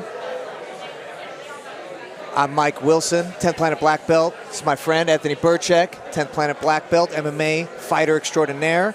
We're here in downtown Los Angeles, the late night session. And we are ready. He keeps looking at me and walking by. He just keeps like, I love commentating. I love it. Oh, dude, you're fantastic. And then all of a sudden, I see him coming over, and I'm like, oh, damn. To the fans at home. B-Mac's trying to tap me out. Trying to get me out of here. Anthony in here. But we like having Anthony in here. It's good to mix it up with everybody. Different and we are positions, about to get underway different here. opinions. Looks like Jesse is coming in for Oceanside. Just want to give love one more time to Anthony, my man. Thank you guys so much, man. Thank you so much for sitting in. I'm going to be able to enjoy these mat sides. Yeah, please, please. Joining me now, back on the broadcast, my partner in crime, Brandon McCaffrey. What's up, Mike? Okay, so I had to step outside for a second, so I missed a couple of matches. I don't blame so you. You're gonna have to bring me up to speed. Okay, so far They told me Burchak had it under control, so he did. I Burchak laid was back killing for a it. second. Yeah, no, we appreciate it. Burchak was killing it. Shout out to him. Great job in the commentary. Brandon just joining us, and if you're just joining us, guys, we're in the finals. 10th Planet Orange versus 10th Planet Oceanside. Right now, 10th Planet Orange has their second competitor going against the fourth competitor for Oceanside. So 10th Planet Orange is in the lead going in the finals. Oh man, yeah. We've seen some submissions. Kenny from Orange County is on the bottom, getting threatened with that punch choke. And I believe that is Jesse from Oceanside on top. Yeah, he doesn't have it great yet, but he's getting closer, man. See what he's gonna have to switch that grip. He doesn't have his grip laced up there. And I think some fatigue is starting to set in for Kenny. Kenny's had already 2 matches. This is his third. And I think Jesse being fresh, Kenny's going to be smart in his strategy here and maybe try to cook him, take him into the end of this round. Here he goes, trying to beat that knee around this. But man, again, we see great guard retention there. That's something he's shown throughout all of his matches, right? Yeah, Kenny's sweet, man. He's got a sweet guard retention. He lives up to that last name. He does really good at just bringing his knees all the way up to his chest. Yeah, he's very disciplined with that. He doesn't get caught pushing or extending too much. Exactly, and that's a big thing you see sometimes, especially in the lower belts. These guys are all blue belts, remember. But Kenny's showing good awareness and solid principles that he sticks to, and it's paid off because he showed up for his team in a big way today, Brandon.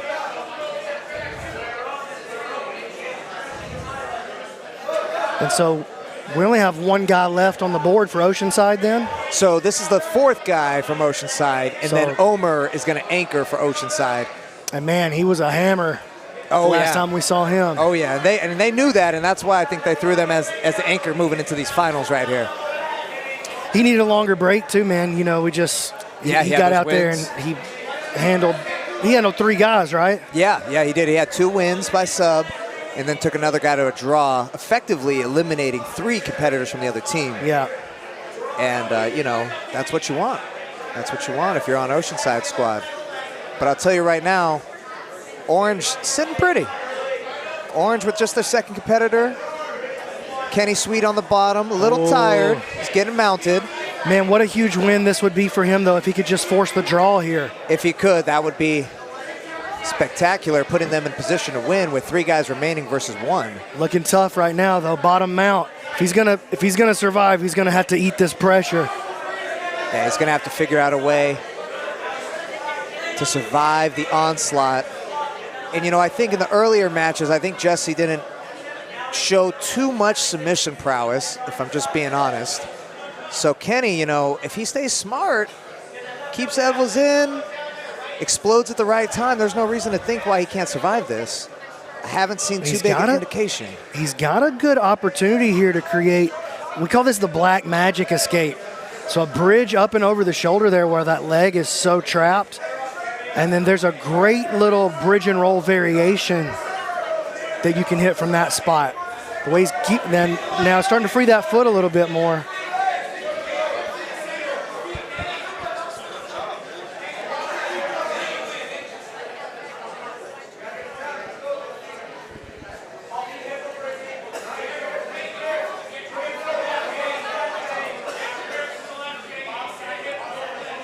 Still working this mount position. Very, very dominant positioning here. Starts to slide towards the back. We see that back control. Jesse fighting the face, going with the face rip. He's really trying to dig it, and he's getting a lot of support from his team right now. Crowd going crazy because they know this is a huge opportunity. Jesse could finish for his team, keep things going for Oceanside. That is the ultimate goal here, and he is trying everything he can. He's got that top side body triangle, really squeezing on Kenny Sweet. Now it's getting under the neck, getting some excitement from the Oceanside freaks. That body triangle looking heavy, he got it. Sub. He gets wow, it. Man. Kenny Sweet forced the tap of that face crush body triangle combo. But man, big shout out to Sweet. What a performance he had today. He repped hard for his team. There's no doubt about it. You got to be proud if you're a Kenny Sweet fan or supporter. He had a great showing. A little blood on his cheek for good measure, but a great battle. And here we go. Here comes your boy, Zack, right? Zack Ferg, former Navy SEAL.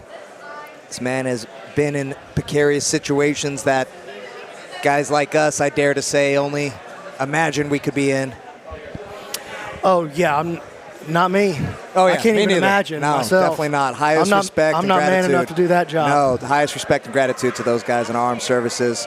They make some of the best jiu-jitsu competitors because of that discipline, that ability to push through adversity. They've been there before in dire situations. So to come into a grappling tournament, you know, doesn't seem quite as intimidating. And I say from my experience, for sure, of fighting MMA, it's kind of the same thing. I hear that from our fighters all the time. Yeah, once you've been in a few cage fights and you get the doors locked, grappling competition is just not quite as scary.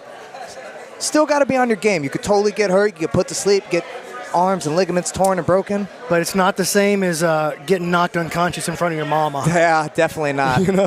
Definitely not. Sorry, Mom. I didn't get knocked unconscious, but I just got a little couple injuries here and there from fighting. So glad to say those days are behind me.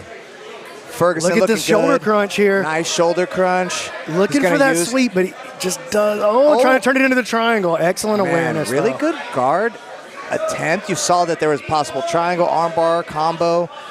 Zack Ferguson going to be aggressive. I like this guy's style. Throws a pop triangle, though. Going to be really hard to get that on a guy like this. Yeah, I think so, too. I think Jesse here on top from Oceanside, I think he's got really good posture and base.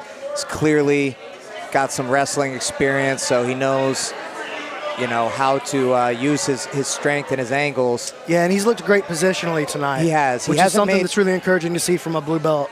Absolutely. I think he hasn't made a lot of mistakes, and that is something that, like you just said, you don't see from blue belts a lot. Blue belts tend to make mistakes. Yeah, dude. Look at this triangle shot. Triangle. Just as soon as we say that, he gets his... Dude, it was his grip that got him isolated. He was trying to control the wrist, and he took it. Oh, man, Zack took it to the outside. Go back and watch that setup. That was a phenomenal setup by Zack. That pop triangle, like you said, he got out of position, grabbing Zack's wrist, and Zack used that to his advantage to shoot that pop triangle, cut that angle. Outstanding. Man, incredible. Just incredible awareness of the situation, of the gripping there. Just incredible awareness. Zack going to get his 60 seconds to recover. Oceanside down to their last man, B-Mac. Well, it's going to be a banger. And hey, if you're going down to your last guy as a coach, you want to put your banger on there, right? You want to put your anchor Absolutely. on there. And I think that's what Oceanside has done. They're gonna go all in on their number one guy to take out multiple 10 Planet Orange soldiers. Well, he's shown already tonight that he can take 3 people off the board. So, that's 100% right. Let's see what his energy level looks like.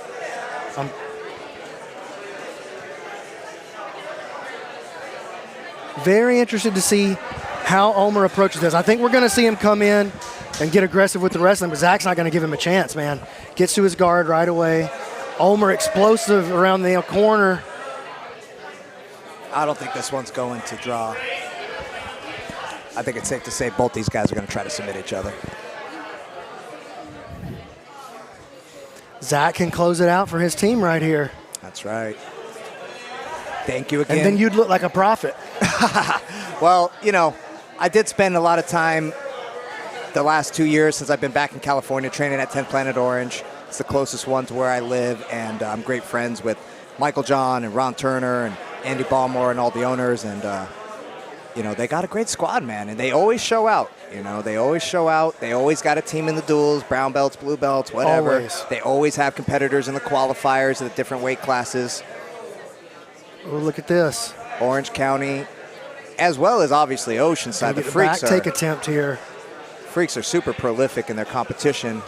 Here Orange County right there with them. Omer moving to the mount on Zack. And this is a good opening. This is exactly where he needed to be. If you're Zack position, here, go ahead. what do you think of B-Mac? What do you think of your Zack? All I got to do is take this dude to a draw. And that's it. Right? And it's over. It's a wrap. You win. I'm gonna make no mistakes. That's gonna be my focus. Okay. I'm gonna make no mistakes. Right. I'm not gonna turn the ball over right here. No turnovers. You know what I mean? That's right. That's a great way of putting it right there. You know, and that's because we're playing a team strategy. It's a team event, right? Right. So, you know, if it's a one-on-one and only one guy comes out of this, I feel differently about that. I see. But in this team strategy, I just don't want to turn the ball over. No. I'm not going to take any risky shots. Right. I'm not going to put myself in uncomfortable positions. I'm going to try to win this thing for my team. Right. And pulling him off the board is easier than putting him out of there. True. Very true. But then it becomes a question of, what is Zack thinking? Is he thinking this, what you're saying is, be smart, no turnovers? Yes. Or is he thinking, hey, I got two of my buddies sitting in reserve. We got 3 chances to take this guy out. Let me throw stuff at him and see what sticks. Yeah, but I can finish it right now. That's what I'm thinking if I'm Zack. That's true. We can just get this done right now. I can be safe and run out the clock and hand the victory over to my team. Yeah. Again, I would never advocate that for like a tournament style match, like where one guy comes out on top. You got to get out there and you got to take it from the guy, right? You want to see guys finish. That's right. Let's be real. We're all about the finish here. That's why we like sub only. Oh, look at this step around arm lock right here. Juje Gatame roll. Beautiful roll through into the spider web with the leg control. All right. Zack with the shallow gable grip. I would like to see him lock up a little bit of a tighter defense right now. Perhaps he feels like he can't. Oh, starting to get that knee involved. Okay. Look at this defense. Look at your guy right here. That's a great defense that I didn't initially see him setting up. And look at that. Escapes, lives to fight another day. And like you just said, B-Mac, no big mistakes. Survive. That's the mantra of the blue belt. Learn to survive. I believe you said that earlier today, too. You were like, that's how you judge a blue belt, right? Yeah, it is. That's a beautiful way, man. That's well, right. you know, Saulo Ribeiro has a book called Jiu-Jitsu University. I'm sure you've read that. It's like must-read Jiu-Jitsu material. I mentioned it earlier. That was the first book that I learned with in Jiu-Jitsu, and we're talking books, ladies and gentlemen. He versed in that book. The white belt is the belt of survival. The blue belt is the belt of escaping. Mm-hmm. The purple belt is the belt of the guard. Once you've learned that, the brown belt is the belt of breaking the guard. And by the time you've matured in all these ways as a black belt with mastery of these areas, the submissions fall into your lap. You've put in the time at that point. That's right. The submissions, like the muse. The muse comes to you when you offer the muse opportunity honestly. Right. Look at this Kimura. Oh! Powerful Kimura. Power Kimura seemingly coming out of nowhere for Omer. Forces the tap. Keeps 10th Planet Oceanside alive and kicking. We're going to see Josh, I believe, come out for 10th Planet Orange, the number 4 guy in this round, the finals of the 10th Planet Blue Belt Team Duels. Once again, if you're just joining us, thank you so much for watching. Presented by the Grappling Network. I'm Mike Wilson, 10th Planet Black Belt. My man, Brandon McCatherine, right here. The one and only. And man, how about the audience here of people that we got watching this? Incredible. We got 90 plus black belts on the mat earlier today. Unbelievable. There's got to be 50 plus still in the room. Yeah. UFC athletes. We've got top 10 ranked athletes in flow grappling. Yep. We've had guys who've got just bukus of experience and highlights in the no-gi game. Guys like Ben Eddy rolling through here, Nathan Orchard. Absolutely. Boogie and Gio both out there today. Yep. Everybody was there. It was insane. It's incredible. Tomorrow's going to be a magical day. These high-level black belts competing right now. the blue belts. Omer on top, representing the freaks of Oceanside. Josh on the bottom, 10th Planet Orange. And if you're Josh, and if you saw the first round with Josh, you know that he's a survivor. Yeah, man. And he's going to have to survive. Omer's not going to lay here and, just stay here in this closed guard and wait all day. He's looking to get the action going. But if you are Josh, this is where you want to be. Absolutely. Got the athlete slowed down now a little bit. Got the overhook. That's right. And That- look at yep, and a that's good it. overhook too. That's what you he want. went to change the angle with his foot there, and Omer was trying to time that out. And he's starting to lose it a little bit there. Omer's using that strength advantage. Oh, look at Pressure this. in the neck. Josh letting him know, like, hey, you extend, I'm going to take something That's home. right. Put some respect on my name. Doesn't want to get picked up. And respect.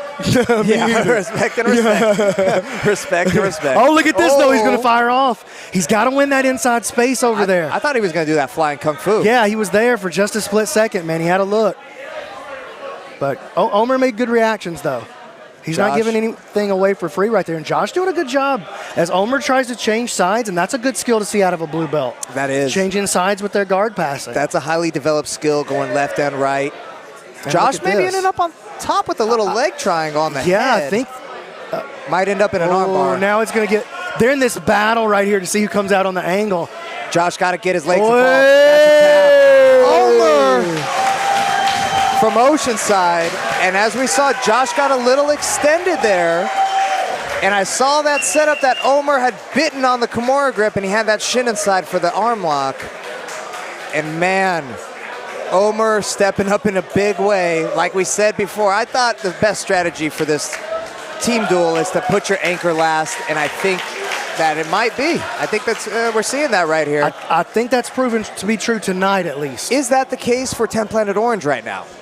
Is this their best guy? Is Alberto their best guy? I saw Alberto in a match before, and I got to be honest, I don't think he has the technical ability as some of these other blue belts we've seen. He has a ton of heart, obviously very strong, great athlete. I think he's going to struggle with Omer. I think so too. And I think we're going to see a lot of survival tactics right here. I think we're going to see Omer on offense most of the time. I think Omar's And then if it goes to a draw, we're going to overtime to settle the whole thing. Settle it. The finals would possibly go to a shootout. Could you imagine? But I think we're going to see Omer push and get the finish right here. Okay, I like that. That's a bold prediction. There Yeah, we go. I'm a bold man. You are a bold man. You are a bold man. No risk, no reward. Sometimes you just got to go for it, and you know what? It's the last And I match of the guarantee you day. that's what Gio's telling him. 100%. See, this is not the same situation we had before. No. Now it makes no sense. A draw puts you both out, and now we go to overtime. I'm trying to settle it right here now. Yeah, now it's man-to-man. If I'm coaching either of these guys, I'm telling them stomp on the gas and Yes, don't let up. and I guarantee you that that's the instruction coming from Gio over there. Guarantee it. And I notice our competition area getting a little bit smaller, getting a little tighter every match. Everyone creeping in. The suspense. Omer with a little shallow double underhook situation there. And I don't think Alberto has the wrestling. Oh, man. And I think we're going to see Fighting him in with this body nice lock. little Oy. Kosoto Gake. And, he followed him around with that overhook on the butterfly for just a second. He's he's still going to have following him, but trouble he's gonna- stopping him. And you know what, man? I think that was a good Omer prediction. can feel it. I think that was a good prediction, B-Mac. Omer can feel it. We're seeing Omer gaining confidence by the moment. Omer's a different level of guy than most everybody out here today, in my opinion. I think so, too. I think he's shown it. I think that's fair to say that he's just got a little bit more competition Whoa, grabbing on that experience. rash guard there. Oh, he's going to get flipped. And a great reversal with the hooks Oh, in by my Alberto. gosh. Alberto with the body triangle and the arm around the neck. We Oh sound my like gosh. idiots now. Wow. Alberto's trying to finish this with both arms around the neck. An interesting but not impossible move. I've seen Andy Varela finish people like this. Oh, he's Looks trying like to he's switch gonna off to a... Okay. I don't think that was a bad choice. No, that was probably good. Yeah. I like this. He's going to be able to cook. He's going to be able to cook right here. I like that he's got double control around the head. That's a great pinning position. That is a good pinning position. If you're driving your weight through your chest right there. This is a good chance for him to cook an already tired Omer. Yeah, I would like to see him pummel at least one underhook right away because Elmer's going to have those hands on the hips. And we're going to see him explode and turn to one side and regain some sort of butterfly guard. back in, but good head. jumping on the head, though. Keep passing. Look at Punching that through Dars. for a Dars. Elmer Good posture. getting his back flat. Good doing the wrist right control, and Omer reverses. And I think Alberto made a big tactical error right there. He was going for it, though, man. He did, and he's bridging to get back on top. Might give up the mount, might regain half. He does get half. You know, Alberto showing us a lot more than he showed us in that first round. Yeah, I think so. You know, I'm a little surprised, and I'm impressed. And there's a look at sweep this from beautiful him. sweep, dude. Great off balance, bringing him forward, and when he tries to reset himself, he elevates with the hooks in and up in this top, I think 3/4 from my position, might be quarter. Folks at home, I'm sure, know. Got that quarter go, okay. And again, man, I like this strategy here. Get on top and cook the already tired guy. This is third time out, right? Yeah, I mean, Omer had at least 3 matches in the first round. Oh, he's going to wrestle up right here. And now this will be Here's the the electric chair. Oh, his he needs fourth match. he needs to pump it back over to that dogfight right there. Yeah, you know what? This is actually Omer's 6th match. Yes, he did 3 and this now is the 3. third. Yeah, and this is just Alberto's 2nd. Yeah. So, got to figure that Alberto's got more gas. No question, no question. I mean, 6 to 2 matches is pretty. Even if you got great cardio, that's a lot of rolls at a high speed, high intensity, high heart rate. He doesn't have. He's starting to free that knee. I would like to see Alberto with an underhook on the far side. He doesn't have one. He's going to let Omer get up and wrestle up. Here he comes. But that could be Starting a good. to straighten that knee out. Here comes the dog Dars. fight. Nice Yep. pass. Attacking Dars. the Dars. Head and Sitting in- arm. Man, he's tired enough that he that's might tight. finish him. I think that's pretty tight. His head Okay. position just kind of came out. Man, anytime a guy is so tired and you get on that head, you might take a run at it, you know? Yeah, that was not a bad call. I think that was a good call to go for it. Omer clearly tired. Alberto maybe feeling the fatigue. I would like to say, look at that knee cut. Good little knee cut. Playing possum a little. Maybe Omer was just conserving energy earlier. It's possible, man. And now he wants to just turn it on. He may have gotten a cue on the time from his corner. Oh, here we 'cause go. we're And sitting he passes heavy- easily. Heavy knee Sliding cut. to the knee. Heavy Now full mount. mount. Walking Oh, up the underhook. my. Looking to underjack. He's going to chin check it. It's where you get your chin in A little front of bit that of resistance elbow. there. Triangle. Triangle coming. He's got Beautiful. that. He's got it. Alberto's coming out with the Oh! submission armbar by Omer. MVP. Takes it home for the 10 Planet Freaks. What a performance. Omer gets the strap. No doubt about it. Man.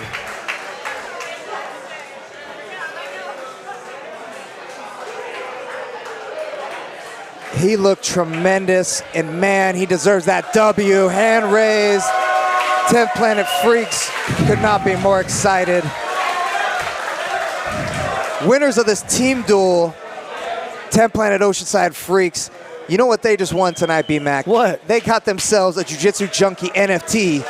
Oh, cool. Only way to get these NFTs right now are by winning events like Submission Only Series, 10 Planet HQ events, Gym Crashers Pro, Subversive, and many, many more to come. They got themselves a piece of jiu-jitsu history. Few guys are bringing NFTs into jiu-jitsu, and the Jiu-Jitsu Junkies project is sponsoring this event, giving all 5 winners of the Oceanside team That's awesome. their personalized NFT, and they're pretty rad. Please, guys, check them out. They will be on OpenSea soon. They're on a few other spots. You can get on a whitelist. You're into the crypto game, B-Mac? I am. Nice. I am. Nice. I am. It's been a wild couple of months. Yeah, You know? I mean, I tend to not try to base my life happiness on money, but please don't. but don't. feels nice when you're up and feels bad, man, when you're down. Feels bad. Feels bad, man. Feels bad, man. Hopefully we'll be joined by Gino Martinez, the coach of the Freaks, the winning team tonight. Incredible bunch of performances. So many submissions, man. We didn't see a lot of OTs. Yeah. A lot of finishes. A lot of draws, though. Yeah, we A saw lot some of draws, draws. which is to be expected in a format like this. Right. Like, these teams there's a lot of parity out there.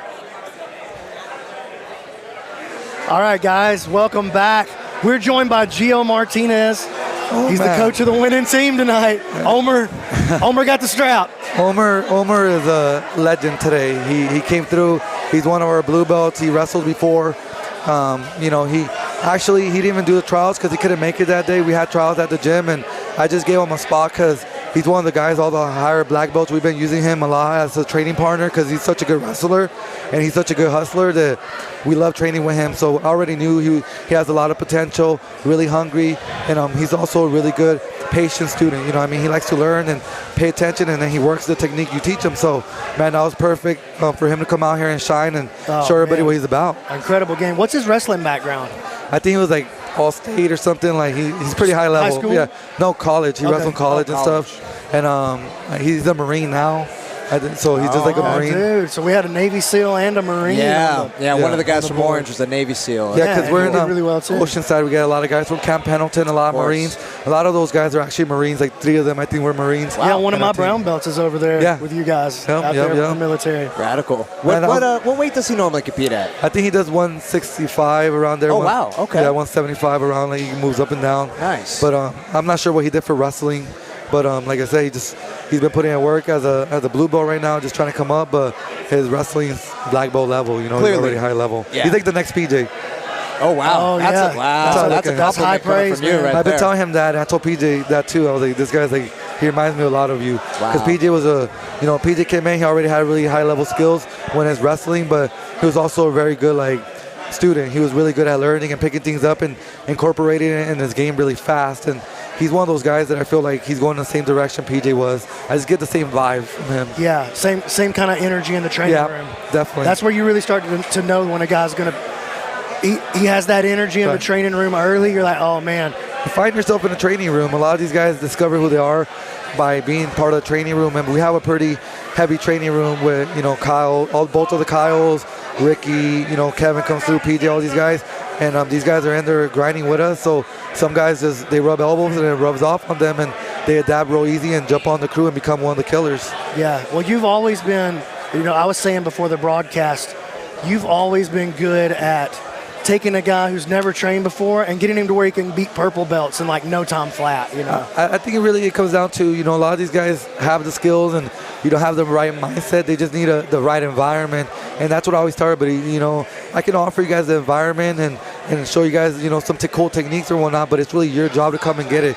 If you surround yourself around like-minded people, that's going to influence you and motivate you to be active and train. If no one in your room is doing that, it's hard for you to want that, It's hard for you to strive that. So I like to lead by example too. I try to stay active, I try to be out there competing at the highest level, representing my crew, so they see that I'm not just talking about it, I'm out there doing it. But even now, I'm not as active as I used to be probably, but I have guys coming up that are active and are motivating these younger guys but coming when you're up. still on the mat with those guys every That's day. what I mean by In the active. training room. Yeah, That's what they respect, dude.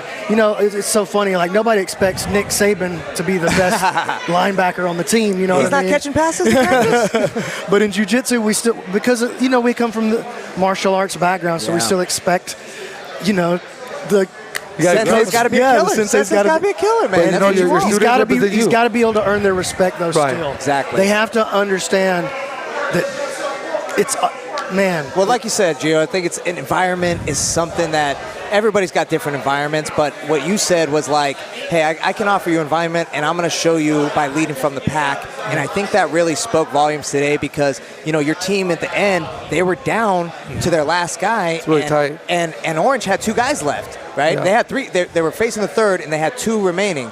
And it came down to Omer, and he really dug deep and pulled it out for your I put him squad. at the end for a reason. I was like, Did you? We were talking about I had a that. feeling that it was going to go down to a close battle. So I was like, at the end, I'm just going to have my Put your banger in. my top Yeah, guy, get the my hammer hitter. right You know there. what I mean? Yep. He was ready for it. So, it was a lot of pressure He on was him. obviously ready for it. He did it twice. And it's not easy, no matter who you are, just having that pressure, your teammates relying on you, Eddie Bravo's watching and streaming on YouTube. Yeah, dude, we're blue belts and we're going. Yeah. They got a show We now. got 50, 60 10 Planet Black Belts and Eddie Bravo No watching big. us. A little pressure, I guess. No big deal, guys. All the But he cameras. stepped it up, and we couldn't be happier for him. So this is hopefully going to elevate his name and his confidence, and, just don't sleep on him. He's coming up, and, keep your eye on the boy. Sleeping on him now. Yeah, definitely. I got to get him for a submission-only series, man. Yeah, we'll bring him out there for sure. Put him out there. Yeah, absolutely. Cool, man. Gio, congratulations, man. Appreciate you guys. Congratulations. Thank you guys, man. It's a super cool day. Obviously, already had a super fun day, but just having the team win, it's always, even though it's all 10 Planet love, it feels good to get that little win, you know what I mean? I could rub it in on you guys a little bit. My team won until next time, you know what I mean? Absolutely. Until next tournament. So every tournament is cool. There's always different results, as you guys tell. Who knows who's going to win? That's what's cool about the 10 Planet. We keep testing our guys and ourselves, and, we're just going to keep hitting new levels. That's what it's all about. That's right, pushing to new levels. Well, we appreciate it so much. Thank you for having us. Thank you for having me. Coaching an amazing squad. Really showing out tonight, man.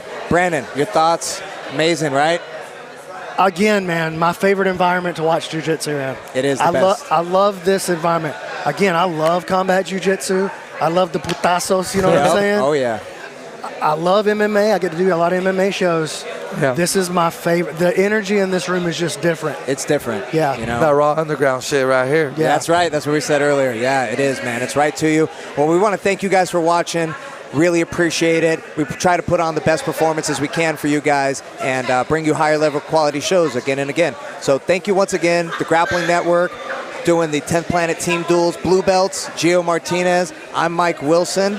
Brandon McCatherine. Thank you guys so much for joining us. Have a great night. We'll see you tomorrow. 10th Planet qualifiers, the lightweights. We're going to have some amazing bangers. You guys make sure to stay in there. Nathan Orchard, Ben Eddy, Michael John. That's going to be so hyped. Ooh, J.M. Holland. J.M. Holland. Andrew Alexander. All Anthony the hitters. Burchak. Anthony Burchak. Man, Jesus. so many bangers. Be there tomorrow, guys. 12 noon. We're going to be kicking things off. We'll see you then. Thanks so much. Freaks don't sleep.